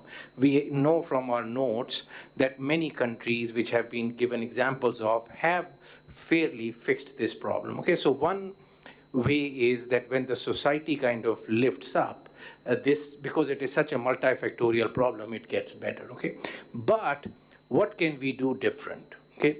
So there are few things that I think, so there is no question that, the responsibility of the government and all is there. Multi-sectoral programs should be made, absolutely no question about that. But there are two things that we have now that we didn't have before. One is the digital technology, okay? So the access to that, the penetration of internet and digital technology is available to us today, which probably to this depth was not even available 10 years ago or few years ago, this much penetration. So that Plus, the science of prosperity has also advanced. Just like medical science has advanced, so has the science of prosperity. So Atul Banerjee kind of got the Nobel Prize for his book on poor economics. There's prosperity paradox. All of these are kind of sciences. So the question is, how can we link? What can we do today? What is going to be different that if we do today, we'll have a different results? So engagement of private sector, I think, is big. I think engagement of because when we see the other initiatives, what we will be talking tomorrow is how can we take back subsidies which are unproductive, and how can we add to the social network or positive subsidies which are useful, right? So why don't we incentivize or put the money on the table for like matching funds for initiatives, for social entrepreneurial initiatives, which actually address the determinants of this malnutrition, right? So instead of thinking of what vertical programs do we need to add to do this, perhaps some of the funds could be added to supplement or to do matching funds or to take out the bureaucratic sludge of and encouraging the social entrepreneurial initiatives, which actually kind of, for example, tax breaks and all in things. We talked about, that the focus on staple foods versus more nutritious alternatives so that the dietary diversity can be improved, right? Why don't we incentivize initiatives, businesses like these through tax breaks, through matching funds and all? So I think those kind of smart, if we first make a list of the beautiful list that the World Bank documents have of the high priority initiatives, and then say that all these social entrepreneurial initiatives or anything that addresses these will not just be subsidized, but they'll be facilitated. There may be like matching funds for it and all. There may be tax breaks for those kind of things, which improve the penetration and all, which leverage the digital technology to address them and all. So I think in addition to our conventional thinking, these kind of interventions, if also are applied, because many times the penetration of these kind of, Pakistan has $2 billion worth of charity that happens, according to the older kind of estimates, probably more. But social entrepreneurship, so with the government kind of smartly doing policies, taking the private sector along, taking the NGO sector along, and really focusing on these one step at a time may be the way to go. Would you like to next? Thank you very much for giving me the time and opportunity to talk about the stunting. We think that the stunting is a problem of poor. No, stunting is a problem of both rich and poor community, because we are not taking balanced food in right amount and right quantity right from the start of a newborn child when the child is born. Along with that, if we look at the total fertility rate, our total fertility rate is still high, it's 3.3, which needs to be worked on. So when we are talking about stunting, we are not just talking about the child, we need to talk about the mother also. If the mother is healthy, then she is going to give birth to a healthy child. So we need to, in spirit, adopt safe motherhood strategies, which are having antenatal checkups. At least 3 minimum antenatal checkups should be done. And during these checkups, we need to identify the high-risk pregnancies and refer them on time to the hospital, and also to make sure that all the deliveries are institutional-based deliveries. Along with that, after delivery, our focus shifts to newborn child. The mother is never told to go for postnatal visits. So minimum 2 postnatal visits should be made mandatory in all cases so that the mother can visit the healthcare facility. And if she has got any issues related to breastfeeding or taking care of her newborn child or taking care of the cord, that should be addressed at the right time. Along with that, when the lady is pregnant, we think that it's a disease. उसको दुनिया जहाँ की problems होती हैं and she thinks she is sick. So we need to tell them that this is a normal phenomena and we should have some sort of antenatal clinics where they can go and sit and talk about these problems. And also we need to involve the decision makers, the person who is going to decide that where she is going to deliver and how she is going to deliver. We need to involve these people also in the decision-making process there so that she is healthy during the pregnancy and she can deliver a healthy child. I don't want to interrupt the flow, but I feel like a lot of you are focusing on the question I didn't ask. So I failed clearly in my question, which is I wanted us to take a backward look. Why have we not been able to do anything? And then come to, you know, what we should do about it. But so I want to refocus us a little bit. And Kulsum has not had a chance, so you can speak, but you have to speak to why we have failed, just to keep this discussion a bit focused. Yeah, why we have failed. Yes, we haven't. Yeah, no. So I would say so far we have failed because we haven't actually looked at the data, and there is data. The current survey, the latest DHS of the government, says that 57% of children under the age of 5 in the lowest income quintile are stunted, and 22% in the highest income quintile. And it's a line that goes like this. It goes down, but it doesn't go to zero. So that immediately tells you, because you presume that the rich have enough to eat, that it's not just a nutrition problem, it's a more complex problem. So I think that's the first point. The second is what we knew 15 years ago, and other countries acted on it, was actually provision of basic services, sewage, sanitation, clean drinking water, air quality, and that we didn't know enough about how it affected stunting, but we did know that when a child couldn't absorb the nutrients because they had diarrhea or they had pneumonia, they were going to be affected, especially if they were under the age of 2.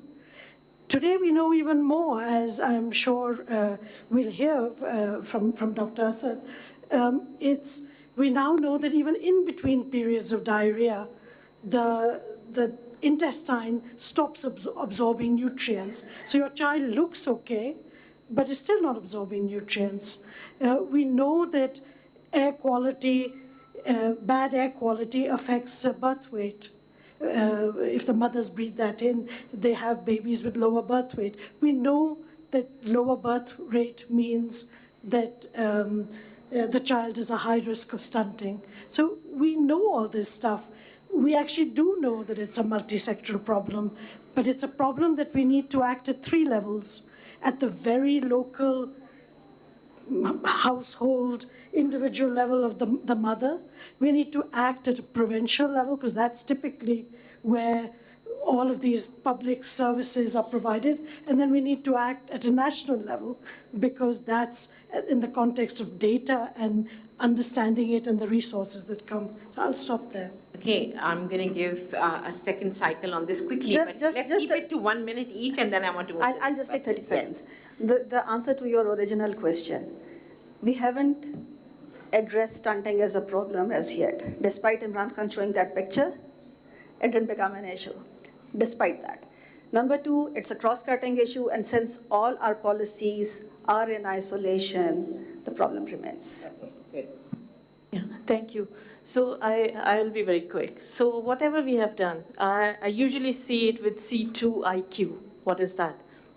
Are we continued in our effort? What was the coverage of our efforts we have done for so far, to address the challenge? And what was the intensity when it comes to, multi-system or multi-sectoral approach? And above and all, the quality. So whatever we did in let's say, in pockets or bits and pieces, so, we need to see in all those 4 parameters. Continuous, we usually address it as program-based, project-based approach, and we have never thought it in a systemic strengthening perspective. So I think this is a time to look around the systems and how those existing systems can help us out, not just public, but the private sector, as you so rightly mentioned, and the intensity of our effort. That's very much important. I think all these 4 points somehow would actually re-strategize us, thinking when we will be revamping the theory of change. Thank you. I'll add to what she said, and I'd like to bring in the word inclusivity, convergence, and sustainability. It's so important that these decisions move at that level. Thank you. Okay, so I think we have a lot of convergence on this table. And very little contradiction. So I was hoping for a tiny bit more contradiction, but it's good to see that we are so converged. We can take away from, I think, this first question, just first, is that we broadly agree, that what we've done so far has not been holistic, right? We broadly agree that it's not been holistic because we tend to work in sectoral silos, right? We also broadly agree that even for interventions that we perfectly knew that were important and needed to be done, we did not do them at sufficient scale, at sufficient intensity, and not inclusively enough, right? We agree on all of that. So if we start from here, and I just want to sort of give a particular shout out to the issue of fertility, because I think it's actually, like you said this beautifully, that they pass like ships in the night. The same is true of fertility, where we have not looked at, and I think today you brought it out really well, that I think it's a crisis in its own right, which affects growth, but is also very intimately linked to child stunting. We know higher order children are more likely to be stunted. Mothers who have children early are more likely to produce stunted children. So just rounding out what we've learned so far, I completely agree with what you said, which is also that I think you said very well that part of the problem is that it is complex. It's not one of those silver bullet issues, right? Where you do this one thing, you find this one vaccine or something, and now we are good to go, right? It really requires action in such a complex way, in ways that we don't know how to do. I know we in the World Bank don't know how to do it, because we operate in sectoral silos, right? Our health team doesn't talk to our ag team, we don't know what each one of us is doing, or where we are doing it, right? And so with that kind of structure, the government replicates also that similar kind of working in silos. So I think we've, to my mind, I think we have a very rich understanding at this point, a collective shared understanding, that we understand that we failed, because the data tells us that we failed, right? And we understand why we failed to a degree. But I'd love to hear from others in the audience once we are done also what their thoughts are. Let's move a little bit in the time we have to also talk a little bit very specifically. And you started a little bit, but I'd like to hear a little bit more detail. What could we get out of digital technologies, for example, that we haven't understood? So what do we need to do? How are we going to break these sectoral silos in government at the provincial level, right? Or how are we going to get federal and provincial to talk to each other in this decentralized environment? And also, how are we going to make this a higher priority, right, than it is right now, so that we have that kind of high-level push and that high-level funding. You also raised the point very correctly that we are burying a ton of money in bad subsidies, and if that money could be released from those subsidies, it would be available for really urgent action on things like child stunting. So I want to move now to answer these two questions, right? What kind of strategies will be needed to address this? Is the form of devolution in Pakistan actually a hurdle in some way to doing this? Or is it just that we work in sectoral silos and that sectoral silos could be addressed? Look at the poll. 86%. Wonderful. Okay, that's very consistent with our collective, and I'm glad. Okay, so guys, I'm going to give each of you an opportunity, short, to address this question. Okay? Yeah, please. Okay. I think more decentralization is needed. Because if you remember the PIDE paper on malnutrition among children using the PPHS data, there were 3 factors that came out as significant. One was housing type, then toilet facility, and the third one was lady health workers. They were reaching out to people. So I think reaching out to people, letting them know what is right for them, and by implication, the next generation. And you cannot do it while sitting in the center.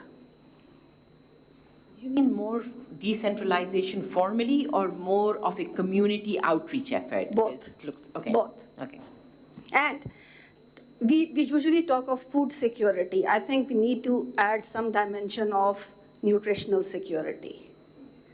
People not just eating food, what kind of food? A balanced diet may be, at least we can start conveying this idea. Great. Okay. Yeah, thank you. So maybe I'll start with more political engagement and commitment, that how we can raise it, and the better coordination for the sake of engagement. Coordination not for the coordination, but the real engagement at the provincial level, and human-centered approach. Even if we are thinking about any behavior change campaign or something, it shouldn't be one-directional. Something coming from our experts. It should be human-centered. It's what people think, what they understand about the issue. That's very important for me to, to change the, needle, which we are trying for so long.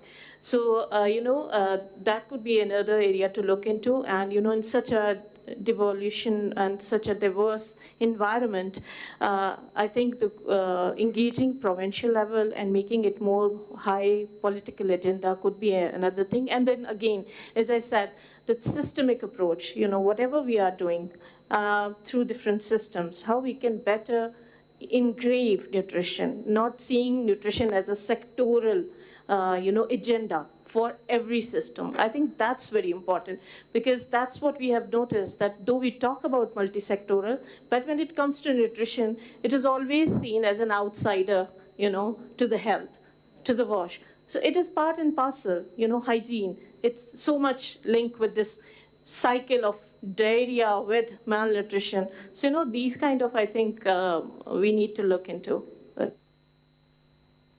Thank you.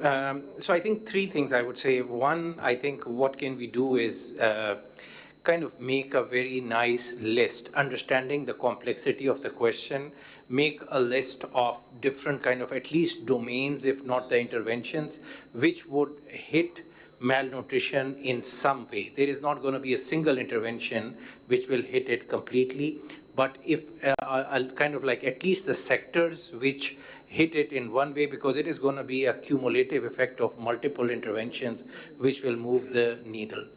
Number 2 point, I think, is that the governments, yes, the devolved governments need to kind of pick this up. But for the, kind of like you were missing the provocative part, so I would say that I think my hope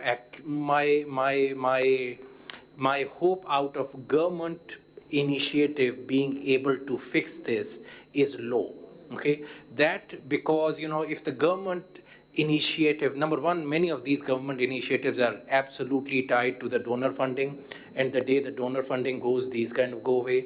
If there is indigenous capacity in the government system to fix things beyond the status quo, we would have seen improvement in many other sectors as well. So what is making us believe that here, if there is a government program, indigenous, that will just turn the table in isolation. We will have an island of excellence, which will be different from the rest of the country. So instead of focusing there, I would suggest that if somebody was asking me, I would encourage the government to make, to kind of like think of sustainability and make policies or give kind of incentives and all that stimulates businesses, that stimulate, opportunities. And actually, if the vertical programs, if the donors want to come in, then they, kind of like put in matching funds and all for initiatives which are covering the list of interventions that we established, because this will also stimulate business. So this will stimulate business, and this will hit the items we are going to discuss tomorrow as well, that, these are the areas that we want people to invest in and all. And, if there is any kickstarting that is needed, then these kind of interventions, purely the government is useful, probably has a role, but I think alone, I I would be happy to be proven wrong, but my suspicion is that alone they probably will not be able to do it. Yeah, please. I'd like to add to that. I actually agree with everything that's been said, but I'd like to add 4 points. One is this awareness at a very broad level, as you indicated. The other is to use data smartly, and this has to come from the national and the provincial government to actually monitor, to put it out publicly available so that everybody, public, private, NGO, you name it, everybody knows at least where they're going. At a government level, environmental standards are typically used, but they have to be based on health, not just put there. They have to be based on the health of that provincial citizenry. And then the fourth, I would say, because we kind of started that discussion, but we haven't gone there yet, is empower women economically, because I think this links in with a lot of the other discussion that we've been having.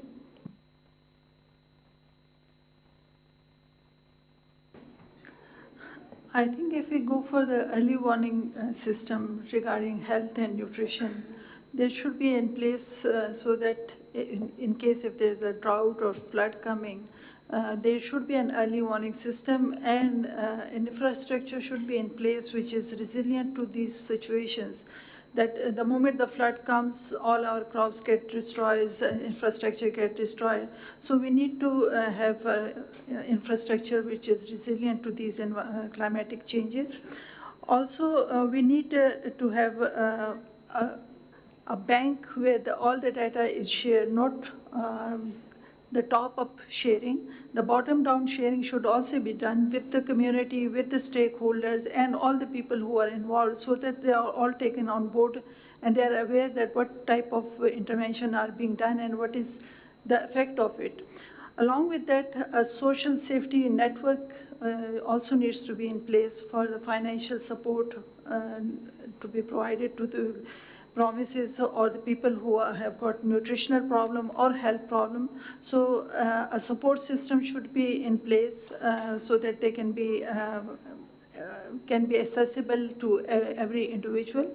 And early on we discussed that educational awareness or health education campaign should be in place, and everyone should be involved, because large chunk of our population is between ages of 15 to 49. So the adolescence age needs to be targeted, and they should be told that how they can maintain a healthy lifestyle and how they can prevent all these issues in their upcoming generation.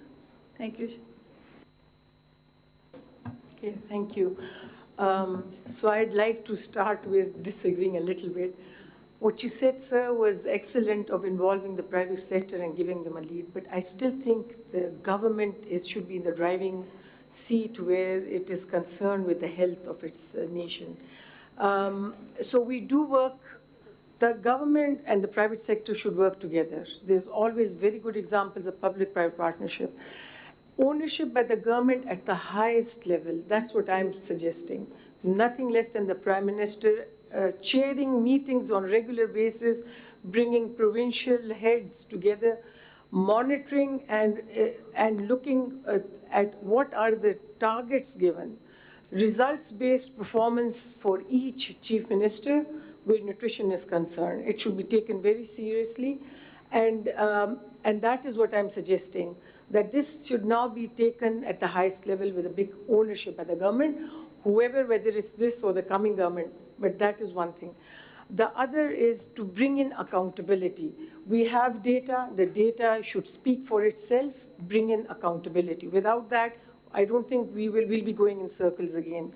So that is very important, and I think it is the masses. If you create an awareness, I think they should be holding the governments accountable.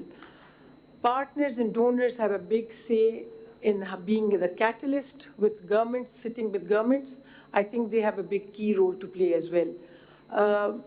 The Planning Commission, which plans development for the country, should own nutrition. I think the chairman and deputy chairman of the Planning Commission should lead practically on ground, because politicians will just come and be presented with, but I see that they have a vital role, and nutrition should be taken very seriously. Thank you.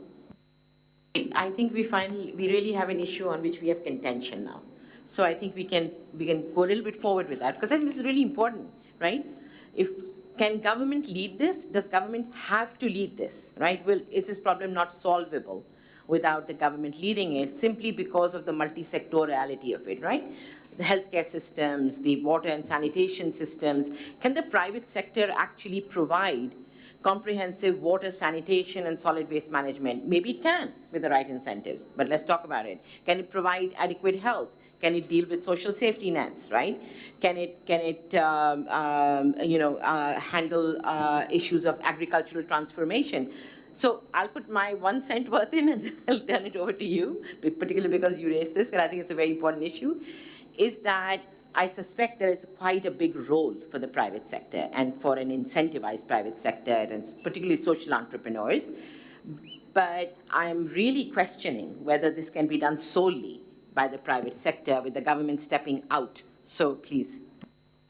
So absolutely, I mean, I agree. I absolutely do not mean for the government to step out, but the question is, how does the government step in?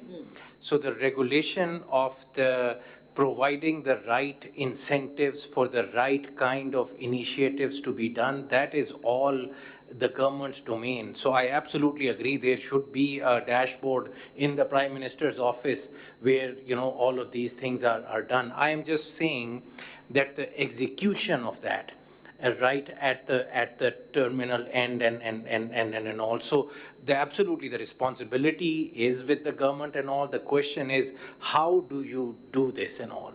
So there are ways, for example, the digital technology and all, right? How can you use the app? How can you use the GIS to track people and all? How can you provide the right incentives? How could you provide, for example, if there is a business that is addressing this, who's going to make the policy to incentivize that business to flourish, right? Who's going to give that business tax break? Who's going to give that business matching funds to work? That's the government's job and all. So the responsibility is with the government, but I'm just kind of like thinking, instead of public-private partnership, this is kind of like a I mean, I don't even want to say this is private-public partnership, but it is still public-private kind of partnership. But the vision comes from the government and all, but they just take, and I'm not saying the government shouldn't get into the execution itself. There is so much to do that the government should do their job, but also engage the other sector, because there is so much to do that the government alone may not be able to do it. I absolutely don't want to kind of make the government, kind of like to diminish them, but I'm just saying that this is an inclusive thing that needs to be done. And I'll let you come to, actually go ahead, I'll come. Yeah. Thank you, Ghazala. So I was just, listening panelists was thinking that, we have to think multi-sectoral, no doubt, but multi-layer and multi-stakeholder. So government and private sector, of course, they has to join hand together, because this is a problem since 1965. If you just see the trend, since 1965, we are around 40. We've never gone down below 40. And the public health cutoff point is 30%. So that means it's a long history with us. And no doubt about it that we need more hands. But within the system, what private sector can do, that we need to think. And having said that, what I believe that we have to come up with what we need to do different to come up with short-term solution, intermediate and long-term. Because, for instance, infertility, fertility rates in this country, population explosion, can be put into the short-term solution? Of course not. We have to put it somewhere into long-term. So that's how system with the time interval, and as Dr. Shabina already highlighted about accountability. But what are those indicators while going through short-term, intermediate, and long-term? That also needs to be very, categorically explained when we set the accountability. So with the terms of years, it should be very well laid out that what we need to monitor and account for. Thank you. I think that's exactly what I meant when I said that more decentralization is needed. Local governments. I mean, a person sitting in Islamabad would not know what's happening in a union council in Toba, Texas, but a local government can know this. Local government is needed not just for this, for everything. And since it is a cross-cutting issue, local governments can deal with all these issues. As far as the role of the private sector is concerned, of course you can't do everything on your own. Sewerage, garbage, I mean, we did that in Punjab. Shahbaz Sharif outsourced it to a Turkish company, and Rawalpindi was a much cleaner city. So, but it started with government. Government cannot just say that, okay, we are just leaving this role to the private sector. Local government with, of course, the guidelines provided by government and starting the, see, I mean, if private sector would only come if it's a lucrative business. They are not there as a charity.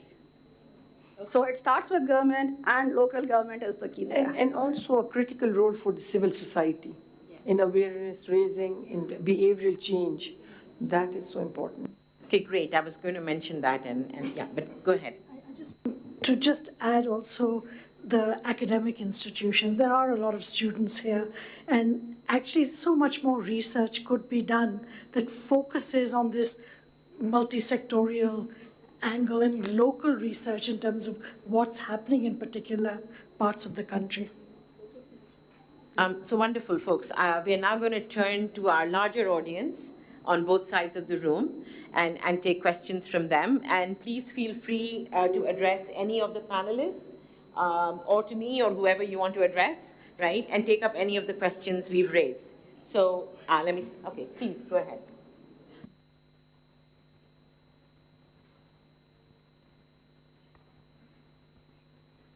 Assalamu alaikum. I'm Najibullah from School of Economics, Qaid-e-Azam University. I want to go in detail but cannot go. So I'm going to ask a simple question. Sir said that one of the main reasons of stunting is the climate change. And literature show that the main reason of climate change is greenhouse gases. And Pakistan contribute less than 1% in greenhouse gases. So when we are going to analyze something, we have a policy variable. And for the climate change, the policy variable is greenhouse gases, and in which we are contributing very less. Means that's not our policy variable in Pakistan. So how can we solve the problem from that side that lead to the stunting in Pakistan?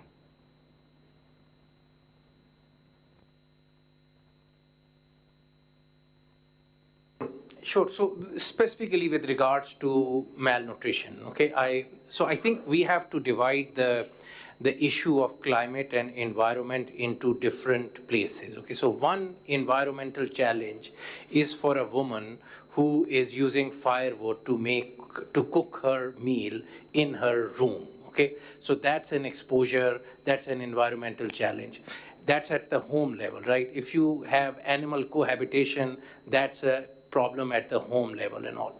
If you go to the city level or your town level or your village level, then waste disposal kind of comes into play, right? Similarly, when you go at a bigger level, at a country level or at a global level, greenhouse gases, overall climate, global warming and all, those become an issue. So I think all those problems have to be addressed. To me, specifically when it comes to childhood malnutrition, I think the problems which are the most proximal to the vulnerable people, like for example, in home fossil fuel burning, at least in Sindh, that's a big issue. The disposal of your, the open defecation or the feces, that is an issue. Animal cohabitation is an issue. So I think those are the problems to fix, specifically when it comes to childhood malnutrition in the short run. And I'll just add a little bit to that. I think where your question comes from in spirit is the fact that Pakistan is highly exposed to climate disasters, right? Like the floods we saw last year. And these type of climate disasters are going to cause a huge human capital loss. There's no question about that. And our ability, and we are going to have to adapt to it. So I think that challenge does remain, and it's a fair question from that perspective. It's not that climate change causes child stunting directly, but that it causes these climate disasters that make children more susceptible in those times? And I think that's a very legitimate question, right? And so, but that gives us even more reason to act quickly, because the climate is changing.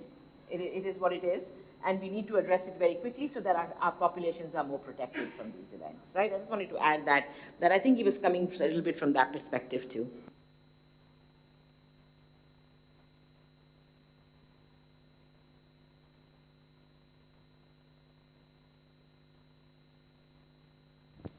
So my name is Naveed Arshad. I am an associate professor at LUMS. I just have 2 comments. The first one is that hopefully I can respectfully disagree with some of the things. So one of the things there are no 2 opinions about the stunting and the pre and postnatal care.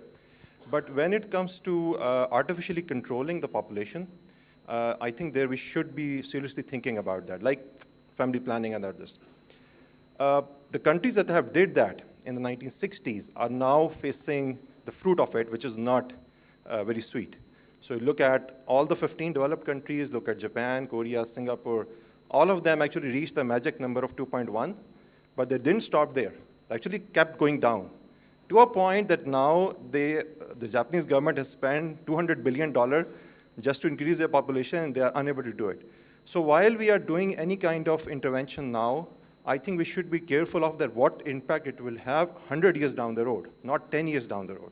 We'll get maybe short-term benefits, but long-term, it may create problems for us. So we have to be very careful in that.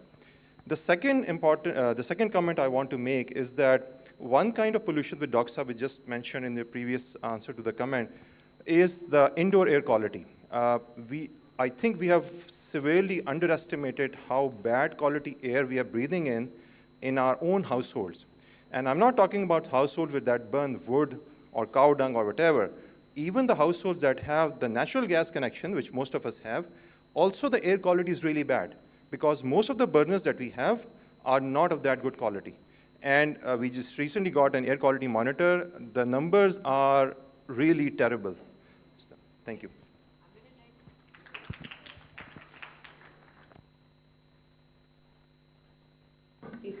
The first question about artificially controlling population, I never said that. I'm just saying, I am against coercion. I'm against what China did. I'm against what even India did when they were using hysterectomy and artificial enforced sterilization. All I'm saying is that we need to put planning back in population, not controlling, planning. There are so many unwanted births. There is an unmet need. I just want women and men, couples, to make educated decisions. Nothing more, nothing less. And of course, I mean, coercion never works. We are seeing the consequences in West. We are seeing even the consequences in China. So just consider a woman going through the same process over and over and over without wanting it. I just want that to be addressed.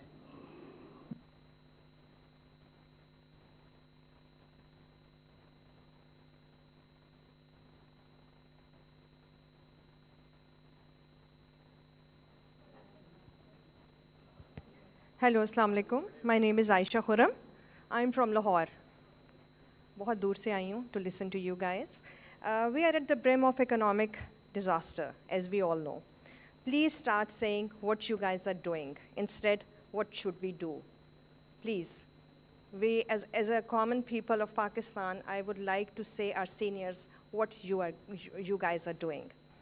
And secondly, we want help from you in providing a better and cleaner environment for the generations to come. Thank you so much.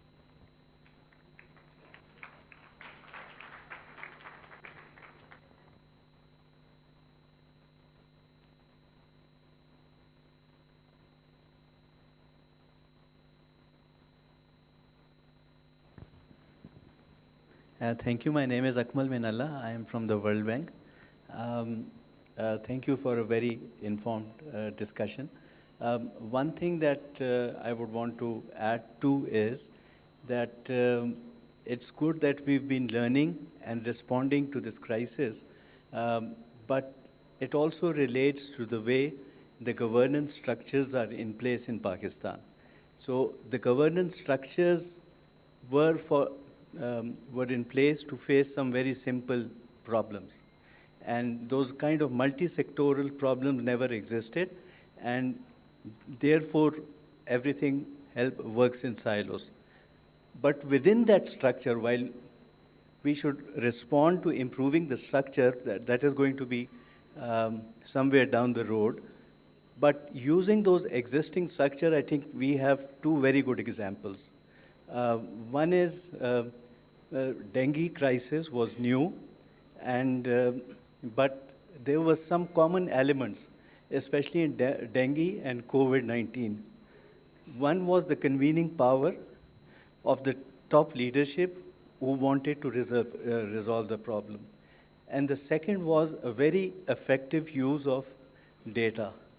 So I think even within the structures, if you have a top ownership, effective use of data, and convening power, you can still resolve crisis.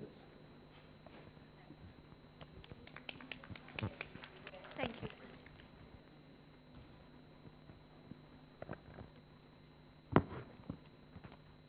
Good evening, and thank you very much for the bank for pulling this together. My name is Inusa Kabore, and I'm Deputy Representative for UNICEF. I just want to touch upon maybe three elements.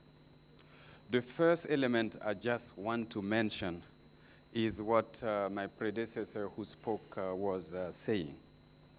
I believe the government leadership is going to be very important. The government ownership is going to be very key to moving forward stunting. And I think we have to work with the government to help alleviate nutrition issues at the highest level. And I just give one example. The government leadership is key. COVID, recently. The government leadership has helped a lot to curb COVID here in this country. I just take another example, HIV/AIDS.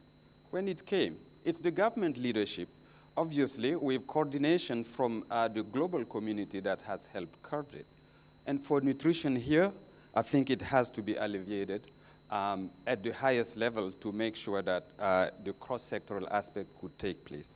Second, I really like the presentation of Matthew Fergus on the 4 C's. And I really want to touch upon some of the C's. The coordination. Frankly, the coordination is lacking, and we have to address the coordination aspect. At the partner level, we have several discussions, but at the government level, how to link all the other aspects of the government to bring about the cross-sectoral implementation is lacking, and this is something that really needs to be addressed if we want to make a dent. The second element is the credibility aspect that was mentioned. If we want credibility, we need evidence.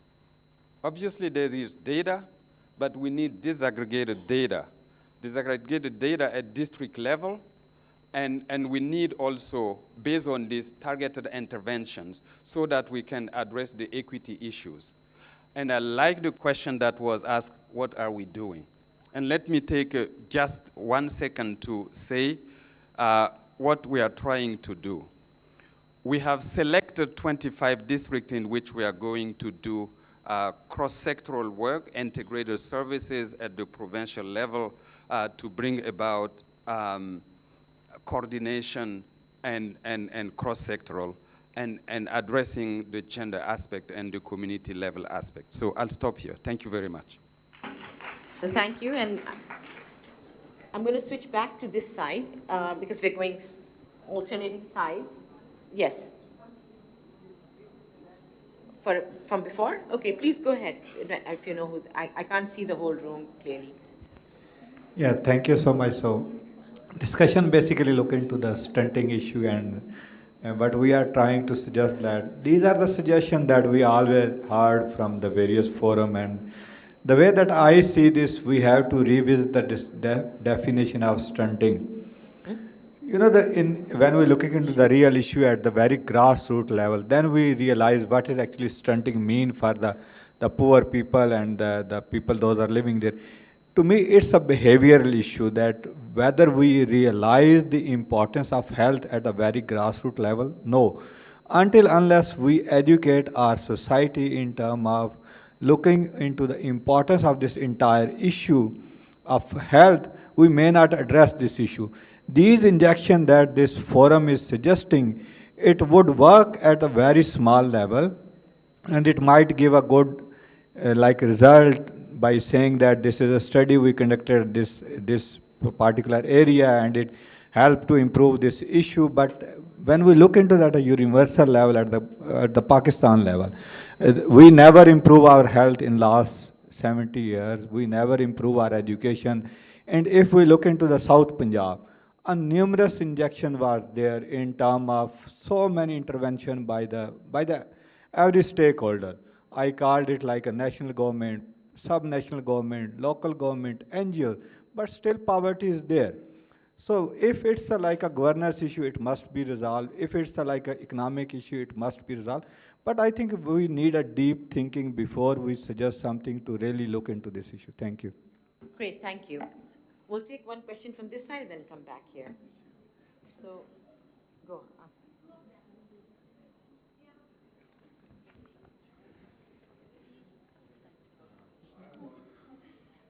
Thank you, Dr. Shavina, for viewing me. I actually could not be seen by Ma'am Ghazala. Someone else is speaking. Where?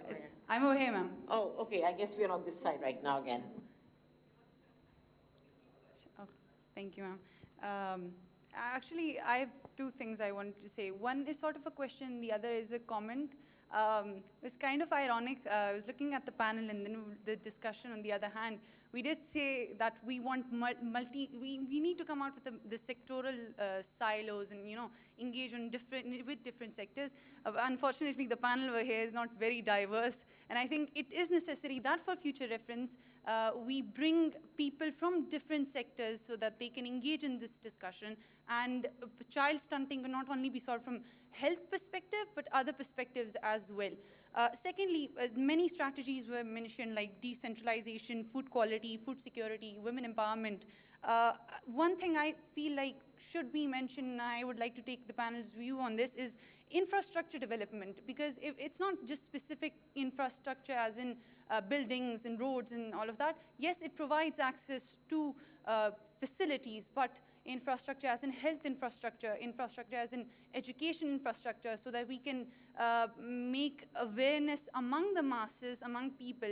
So I think that would lead people to be more aware and will eventually we can have development in different sectors. Other thing that I'd like to mention is when we speak about sustainable solutions, we need to look into three factors: the society, the ecology, and the economic aspect of child stunting. So I think I'd like to take the views of the panel on this, that how can we look into all these three factors in order to have sustainable solutions for child stunting? That's my question. Okay. Do you want to answer that question? Yeah. Go ahead. Thank you. So thank you very much for this question. So you were mentioning about the infrastructure, and that's why we always say that let's talk about system. So when we say system, it is a different meaning versus sector. So system does take care of infrastructure and other aspects. So, when we are kept highlighting that it has to be a multi-systemic approach, rather a multi-sectoral, so there is a difference. It do take care of all those dimensions which are required, to take care, not just infrastructure, but other aspects. Let's say, talk about information, all those dimensions which are fitting into the system. So rest assured that when we talk about system, it will definitely take care of infrastructure. Thank you.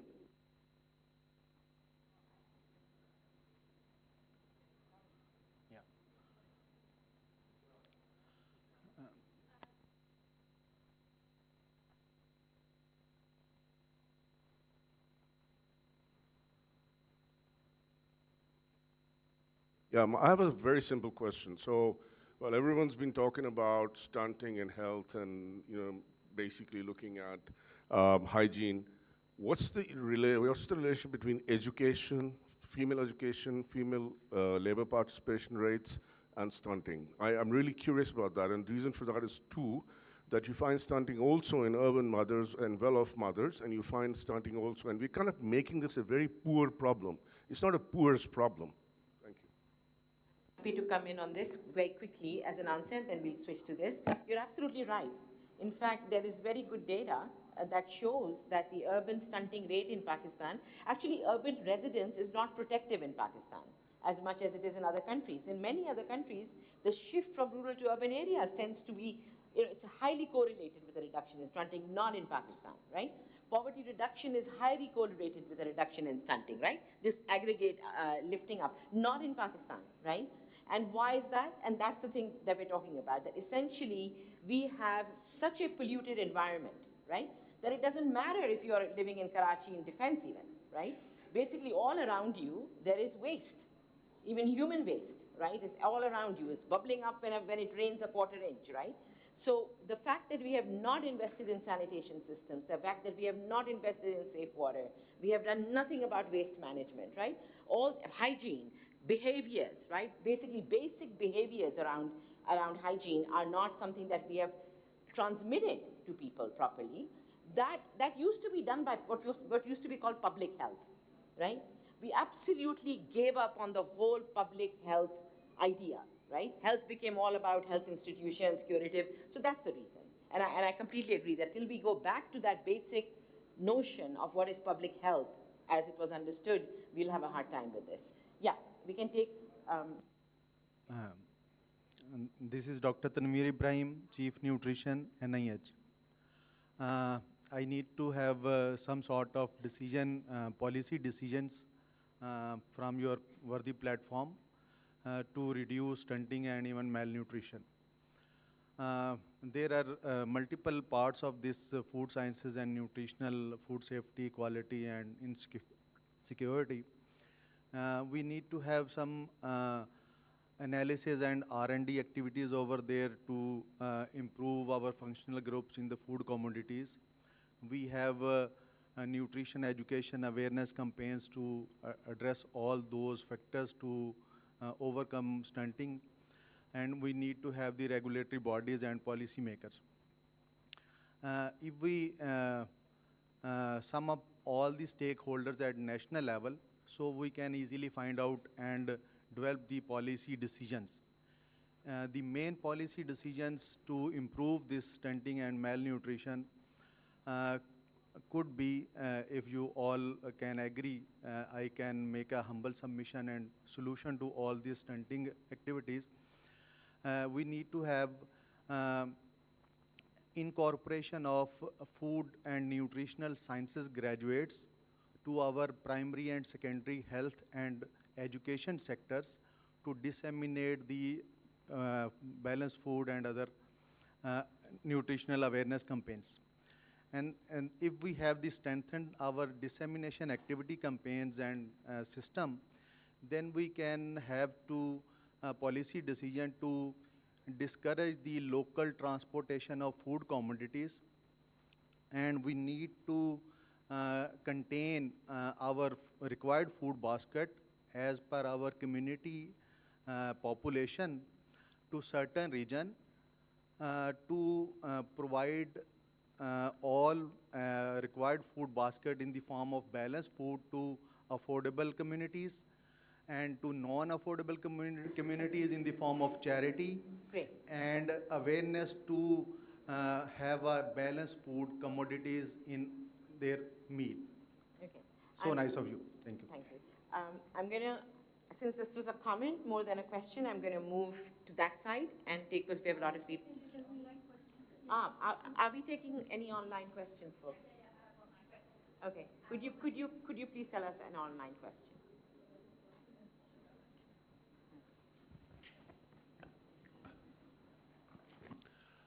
Hello. Assalamu alaikum ji. My name is Dr. Imran Durrani. I'm heading Water and Sanitation Authority, Balochistan, Quetta. I have 33 years experience in this sector, water and sanitation, all over the world.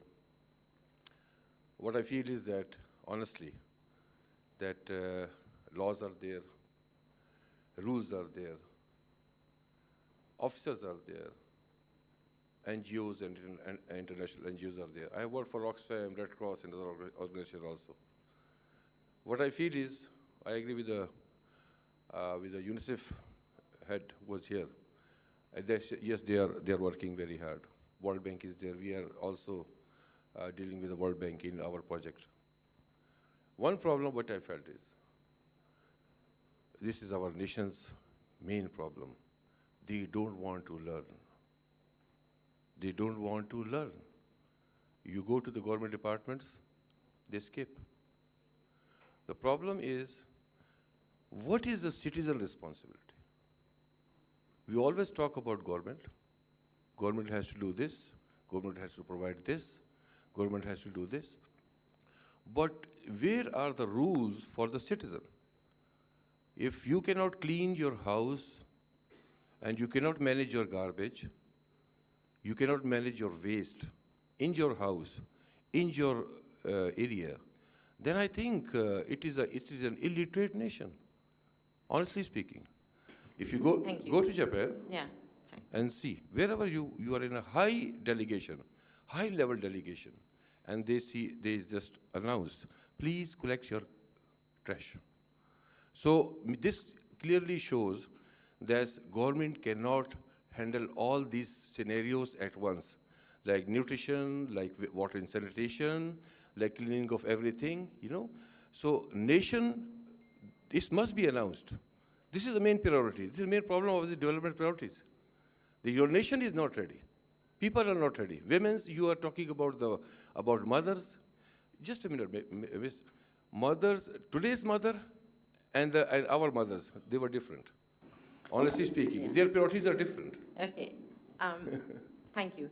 I think you said we're not ready because the population is illiterate. That literally happens to be true. We haven't educated people either, so. No. I was just pointing out that the low literacy rate in Pakistan is an impediment. They are not managing people. They are not managing their own houses. Okay. They are waste. They are not helping the nation. Right. They are not helping the government. And we can revisit this idea because in most countries, okay, you all agree that, so there seems to be some agreement with the fact that it is the citizens' fault. My sense is that most countries that have succeeded in doing this have had fairly robust engagement with citizens, right? Where they've had widespread community-based, community-led campaigns to educate people, to educate mothers, to educate communities. We haven't done that.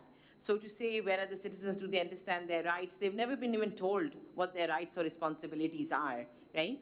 So maybe we want to do some of that work, and then maybe we'll see better outcomes. Ghazala, can I just ask a question of the audience, please? How many people in this room, if they could put up their hands, knew that 22% of children under 5 of the rich, of the highest income quintile, which is pretty much everybody sitting in this room, that's 1/4 of the children are stunted, your children. How many people knew that? Could you put up your hand? Okay, that's not very good, is it? So there is a role that needs to be played at a higher level, but surely there's also a decision as a nation to be made whether this topic is a priority for, you as parents, your families, and your communities, and your provinces, and at the national level as citizens of the country. I'm just going to give a question and then we're going to go back to. I think one very important thing to consider is kind of like learning from our past and all. So I think somebody here spoke about nutrition. That nutrition is one factor we have spoken about. There is a lot of things. There's maternal health, there is breastfeeding, there is environment, there is water, there is environment, there is nutrition, all of these. So one thought is that, why shouldn't, we should have a comprehensive system where all these things come together, right? So Sindh, for example, just had this setup, which is still ongoing. It's a multi-sectoral thing where all these things kind of like came together in different sectors and all, and are working. So one very important thing for us is actually to not start from the scratch, because for example, what we are doing here is we are brainstorming and all, right? But I think one very, very important element of that brainstorming is that we are not the first one to address this problem. There have been many initiatives that have been done in the past, and really we need to see why have those initiatives not worked. Or to what degree have they not worked and all, and take it from there. Because, these are not novel things we are talking about, but this multi-sectoral thing has also happened.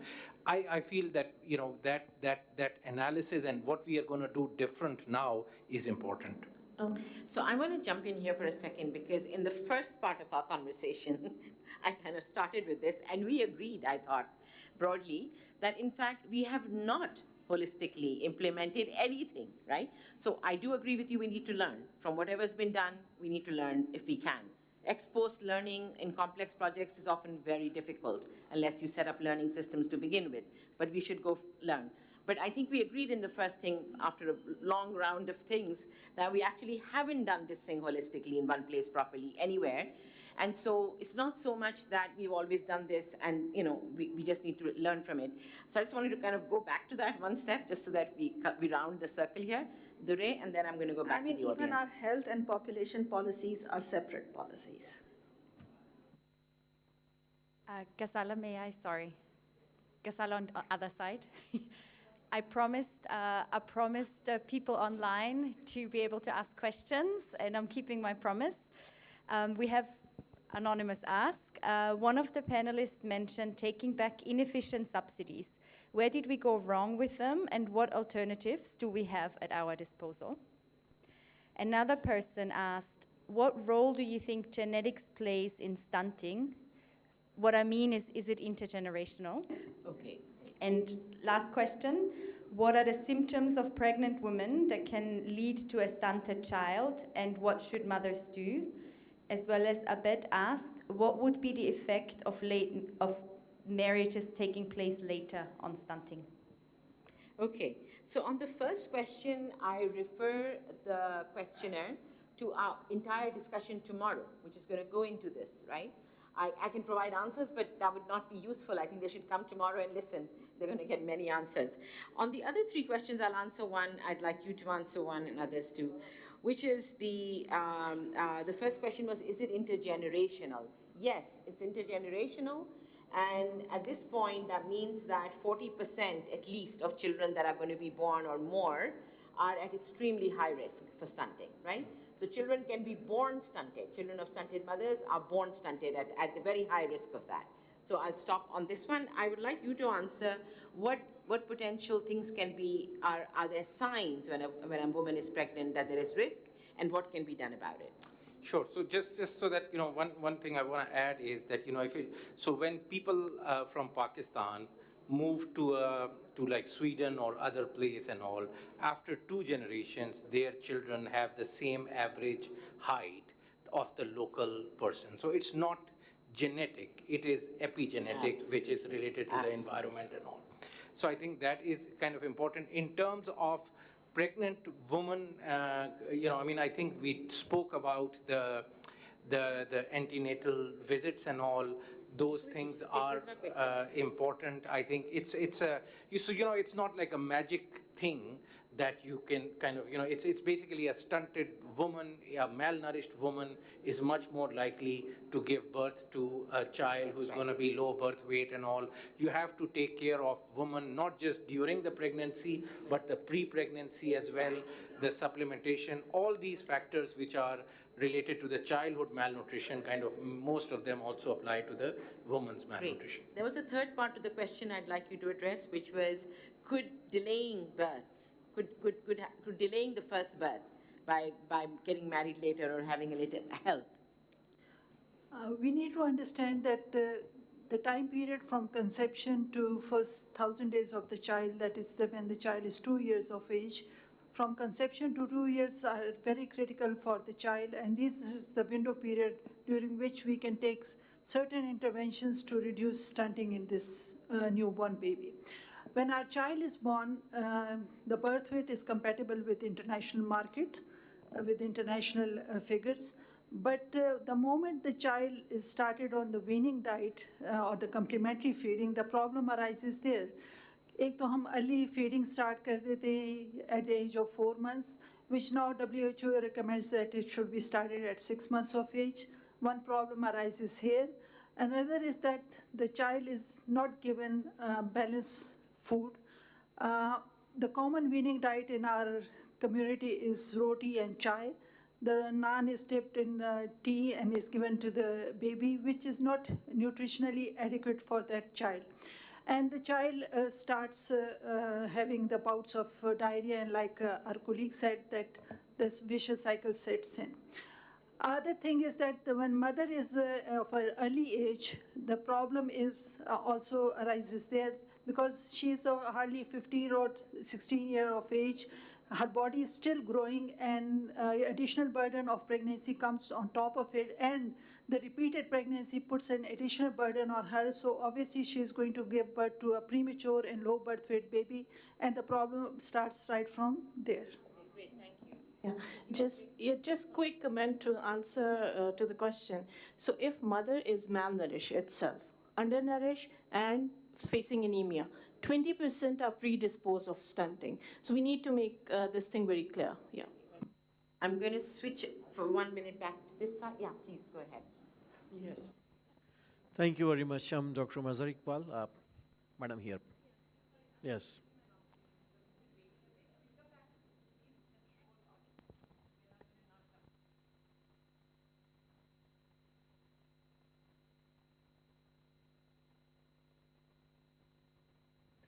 Thank you. So problems are multifaceted. You know, there could be 20 different factors, but actions are often, they need to be concentrated. So it's been 5 years since stunting was raised at the highest level as a national problem. We haven't had 2 or 3 national programs, anti-stunting programs, with the highest amount of, to save our economy from defaulting, with that sort of a priority, we haven't had an anti-stunting program. So what could be 3 programs that we could have, and then how could we fund them, and when could we launch them? I mean, we can debate this forever, but those 2, 3, from gestation to 2 years, once you lose that opportunity, it's gone. So we need action. We need to discuss, but we need action. Excellent. That's exactly why we are starting today. That's exactly where we want to go. We need action, absolutely. Okay, Yes, thank you very much. I think many of those questions which were in my mind gradually are being asked. So while we are talking about that, it is an intergenerational, or it is a vicious cycle of malnutrition which is coming up again and again. And we also note that Pakistan has the highest number of out-of-school children. So the education sector is a very important, which our survey findings tell us that whether you take any of those indicators, with the mother education, that improves. So we need to focus on those aspects which need to be improved in the long term. Dr. Sabha mentioned about, but short term, long term, and intermediate. We need to plan accordingly. The other thing what I'm thinking is that we are talking about, and we just heard again the same comment, that we need projects, we need programs. Why not system strengthening? Why we need to tell education department that you should work on stunting, on your nutrition? If they are already providing that services, if the children are being enrolled, and if there is already some awareness and sensitization on nutrition, that will work. Why we need to tell agricultural department that you should work on food security? Absolutely. That's a system strengthening. Otherwise, we will be looking again the geographic complementarity, the convergence, the sustainability. on all those things. Okay, thank you. Completely agreed. The implication, I don't think of anyone here or on the floor, was that we should ask health education to work on stunting directly or some nutritional aspects of stunting. It was mainly that has to be a multi-sectoral effort.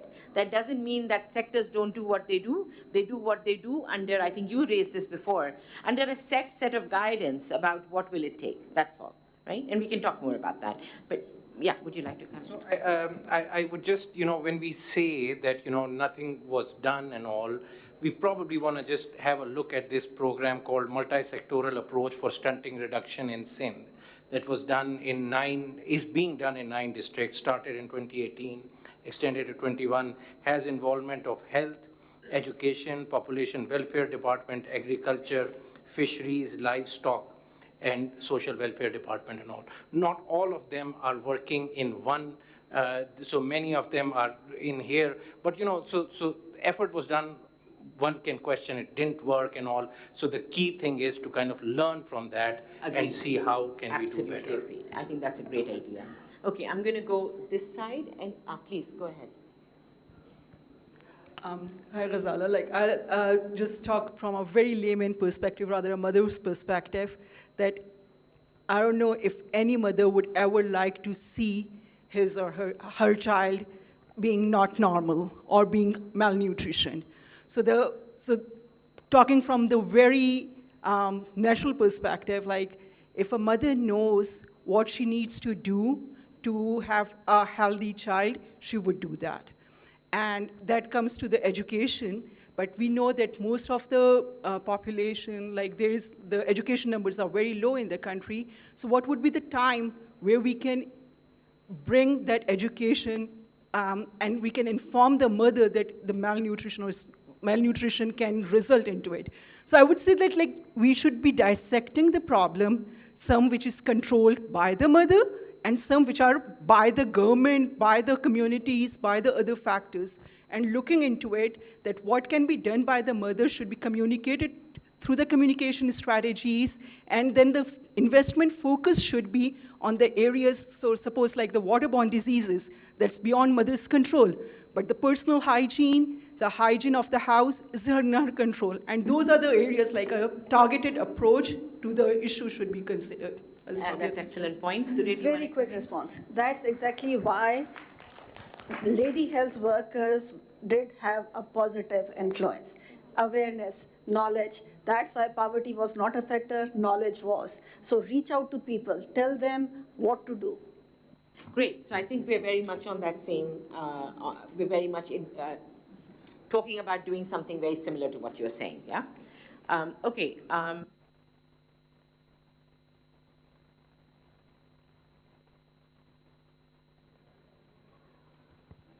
Assalamu alaikum.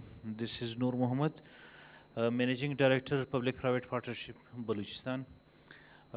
One thing that I want to highlight here is, as Doctor said, that the nutrition program is normally led by the donors. As soon as they go, the funding dries out. So we do not have that political willingness to put that in place. And I think as long as, like for the APIs in vaccination, where the international donor has put that as a condition, that is, if you implement that, only then we will make sure the funding. So if it is linked with the international pressure, only then I think we will be serious. Otherwise, we cannot be serious for this. The other thing that I wanted to ask was, I don't know if I heard correctly, that stunting is was not that much a problem prior to 1965. And I don't know if I have heard that correctly. So no. The data is available from 1965. Okay, so we don't know. So then probably I have heard that incorrectly. And another thing that none of the panelists brought that in discussion is the gender, because we in our society, like the male partners are like having a good food, and then the females and then the mothers are given like inferior goods, and in the same thing is in the male child and the female child. So is there any data like how much is that gender differentiation in stunting? It's a good question. I can give you a quick answer to the last one. which is that no. In fact, in Pakistan, anthropometric data shows no gender differences among boys and girls. In fact, stunting is more pronounced among young boys. Yeah. Young boys. Yeah, so there seem to be a very early life biological factors, but that is true that in Pakistan. There may actually be some social factors. I can talk about them later, why this is the case. But I won't spend a lot of our time now. It's other research that we've done. Okay.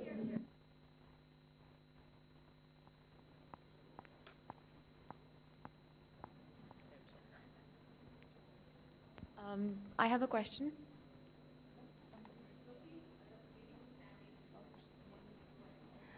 My name is Walwala and I'm from Quetta. My question is basically the roots of this complex issue can be traced back to the practices that are done.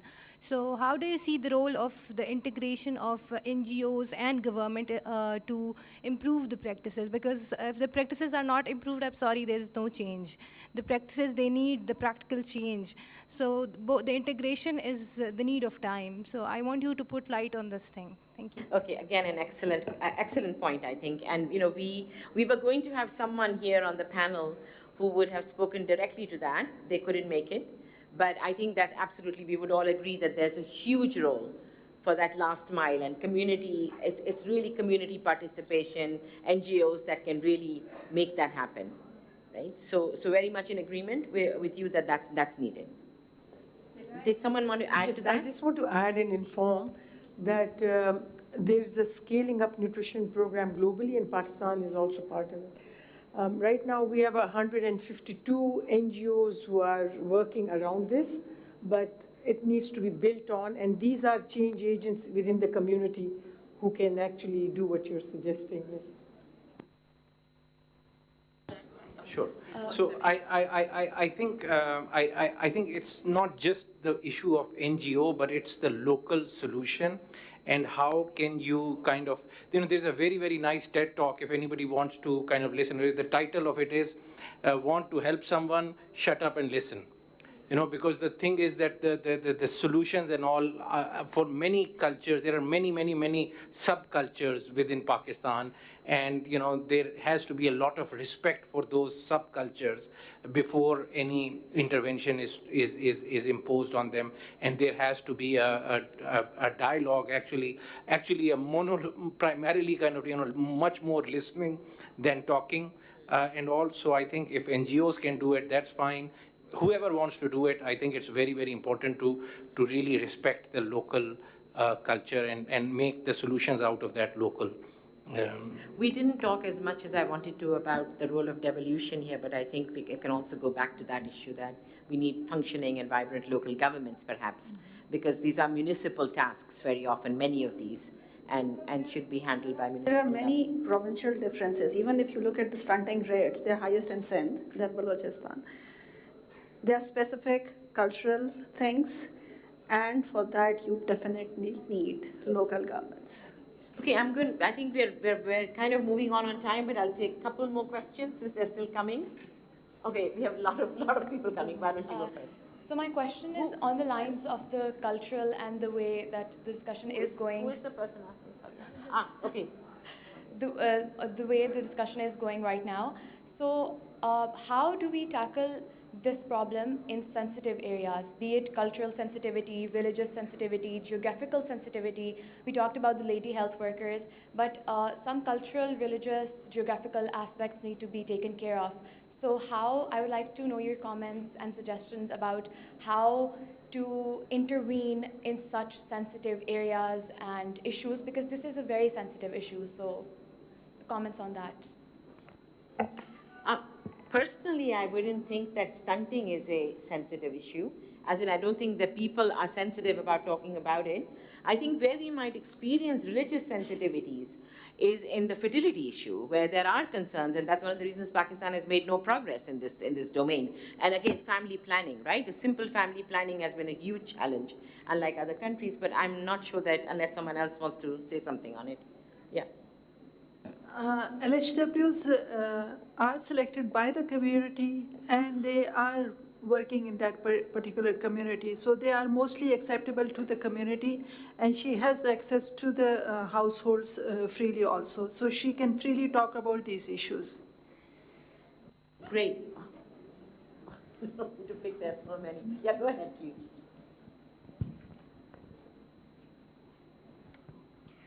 Assalamu alaikum. I'm Fatma Afzal from Fatma Jinnah Women University. I wanted to ask, I wanted you to shed some light on the idea that do you think if we promote effectively and strictly the agenda of climate change, we push it forward strictly, do you think that we will be able to cover all of these challenges? Because that which is not climate resilient, like we talk about infrastructure, we talk about quality education, health. But then it is said that climate action is one of those SDGs which covers in itself all the other SDGs. So do you think if we are not integrating it or we are not working on it, then all of these efforts would in long run will fall down, come down like house of cards? Thank you. It's a very clever question, I would say. Because at some level, you're absolutely right. If we did climate action right, then we would be actually working on a food system transformation, we would be providing resilient infrastructure, we would be very worried about a weak physically weak labor force, and we would be doing something to address that. So actually, I don't disagree with you. I think if we actually holistically thought very seriously about what it will take to be resilient to what's happening and what's coming very shortly in Pakistan, we would in fact address all of these questions. And we'd have to very rapidly educate our people to be able to handle what will come, right? So actually I can't disagree. There's the other angle too, because there are a lot of co-benefits for what we're talking about in terms of the actions that are needed on stunting. If one follows those to try and reduce stunting, there will also be broader spillover benefits linked with the general health of the population, linked with the increased resilience of the population to deal with climate and so on. And then direct GHG benefits from the food system transformation. Yeah, both ways. It's local and global. Did you want to jump in on this? Sure. I mean, I while absolutely understanding and agreeing with the importance of climate change, I think we need to resist the temptation of whatever is the hot thing that everybody gets behind it and all. I think this is a complex issue and all, and I think absolutely climate overall and environment in particular plays a very, very important role. But I think having said that initial discussion of this being a multi kind of disciplinary problem, a complex problem and all, a good example, it's a little bit long, but we have to differentiate between a complex and a complicated problem. They say that going to the moon is a complicated problem, but there is a standard SOP that if you follow, you will get to the moon every time. But like raising the school grades of a child is a complex problem because there is no particular recipe for it, and there is an interplay of different interventions and happens. So you have to work on multi-sectoral approaches in the right way, which is sustainable and all. So all of those complexities have to be understood. Climate change or environmental improvement is a very important part of it, but probably not the magic bullet, just like we don't have any other magic bullet. I want to jump in and disagree on this one. Oh, you want to disagree too? Yeah, I want to okay, disagree so I want to disagree too. Why don't you disagree first? I want to disagree particularly on the environmental things, because I think that actually the question keeps coming up, why is Pakistan still got this, what we call traditional burden of health, stunting and all, which goes away when countries get richer? The reason it goes away in other countries is because there is a cleaner environment. I mean, it's as simple as that.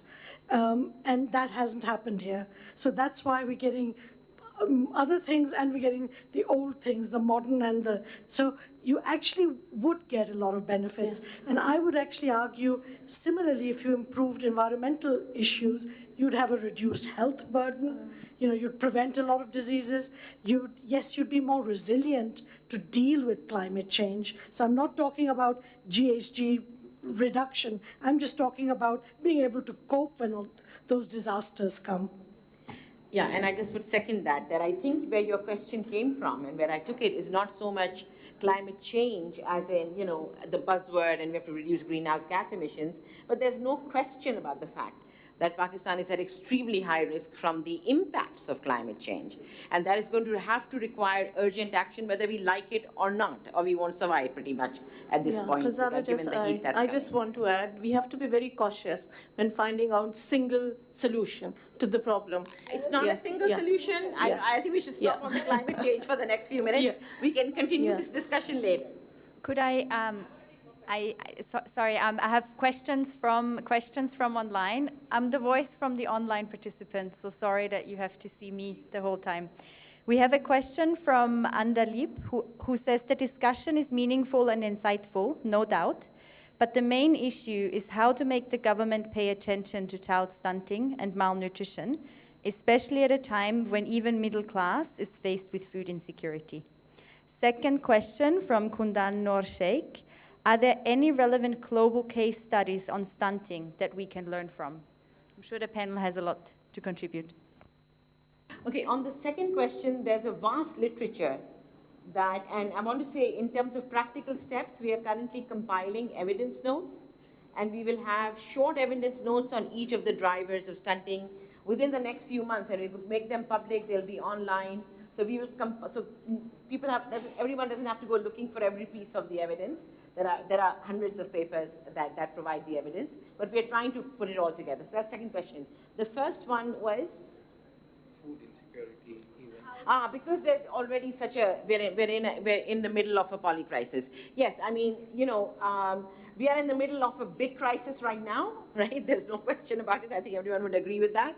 But I think this is exactly the time when we should be talking about the fact that child stunting presents an absolutely high risk and has to be part of the way we come out of this crisis, right? So that would be my response, but please. And, in terms of global evidence, there are, I think, 13 countries meta-analysis report already available on global UNICEF website, where there are different models tested and tried, and annual reduction of stunting was noticed, starting from Latin America till South, Asia as well. So there are evidence available on that. Yeah. So one thing, what happens in the face of poverty, that what we were talking about, right? So there are 3 staple foods which constitute like 60% of the diet all over the world, right? So wheat, maize, and rice, right? So in the setting of a hit in poverty, be they floods or anything, what happens is that the dietary diversity is compromised. That you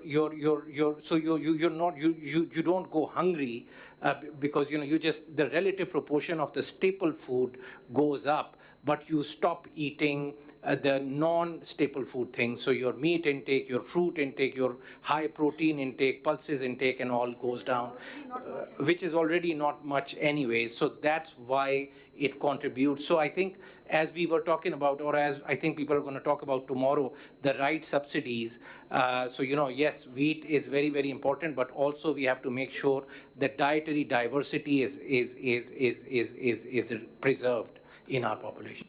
And while we're Finish up, and then we're going to close the panel formally, and we can continue all these conversations over dinner with everyone. So while we're waiting for subsidies, which is a difficult decision by governments, organizations like ourselves are helping the government fortify the staple food. So you are providing, this is a mass intervention at a very low cost, but very high impact, fortification of wheat flour and rice and staple food, especially in cases where there are emergencies. Thank you.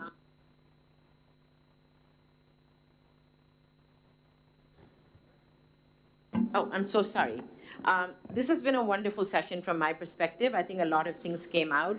A lot of food for thought. I think that a lot of agreement and some disagreement, which was really great, right? So we can talk more about our areas where we have more thinking to do, more talking to do, more discussion to do, hopefully with a good solution. I know there are many people in the audience still wanting to ask questions, but we're not going anywhere. We're all going to be here for a while for dinner, so please come find us and ask your questions. Yeah? Thank you. And I'm going to formally end this session. Thank you so much, Thank everyone. you, Ghazal. Thank you, Ghazal and Pan. So, thanks a lot. Thanks to the panelists and Ghazal. So actually, a PIDE student was going to close and invite you to dinner, but he totally stole the stage to make a last point and a segue to tomorrow. the conversation can continue with the panel over dinner. But just to give you an idea, and please read the discussion note, which will become a policy note on stunting. We estimate, the team who wrote it, Ghazala is among them, that if you want to reduce stunting by half over the coming decade, say, it would take, in terms of public resources, about, economists like to speak in percentage of GDP, 1 percentage point of GDP per year. That's between $3–4 billion a year. Some have mentioned donors. There's no donor money of that magnitude every year. It will come from public resources. So where do you get one? If you want to address stunting, and it's really complex, as you've heard during the panel, but that's the kind of numbers that's needed. That's double the cash transfer and BISP cash transfer budget every year. This is what we're talking about. Where do you get that 1%? That's a session tomorrow on the fiscal and the revenues, and just to give you a hint, that's about what some estimate you could get, Pakistan could get, out of serious agriculture taxation. And this is what we mean by time to decide. You want to continue let richer landowners pay very little taxes, 1% of GDP, or you want to use that to reduce incredibly high stunting rates in Pakistan over the coming decade. On this last note, read the note, send your comments, and see you all tomorrow, but before that, at dinner to continue the discussion. Thank you.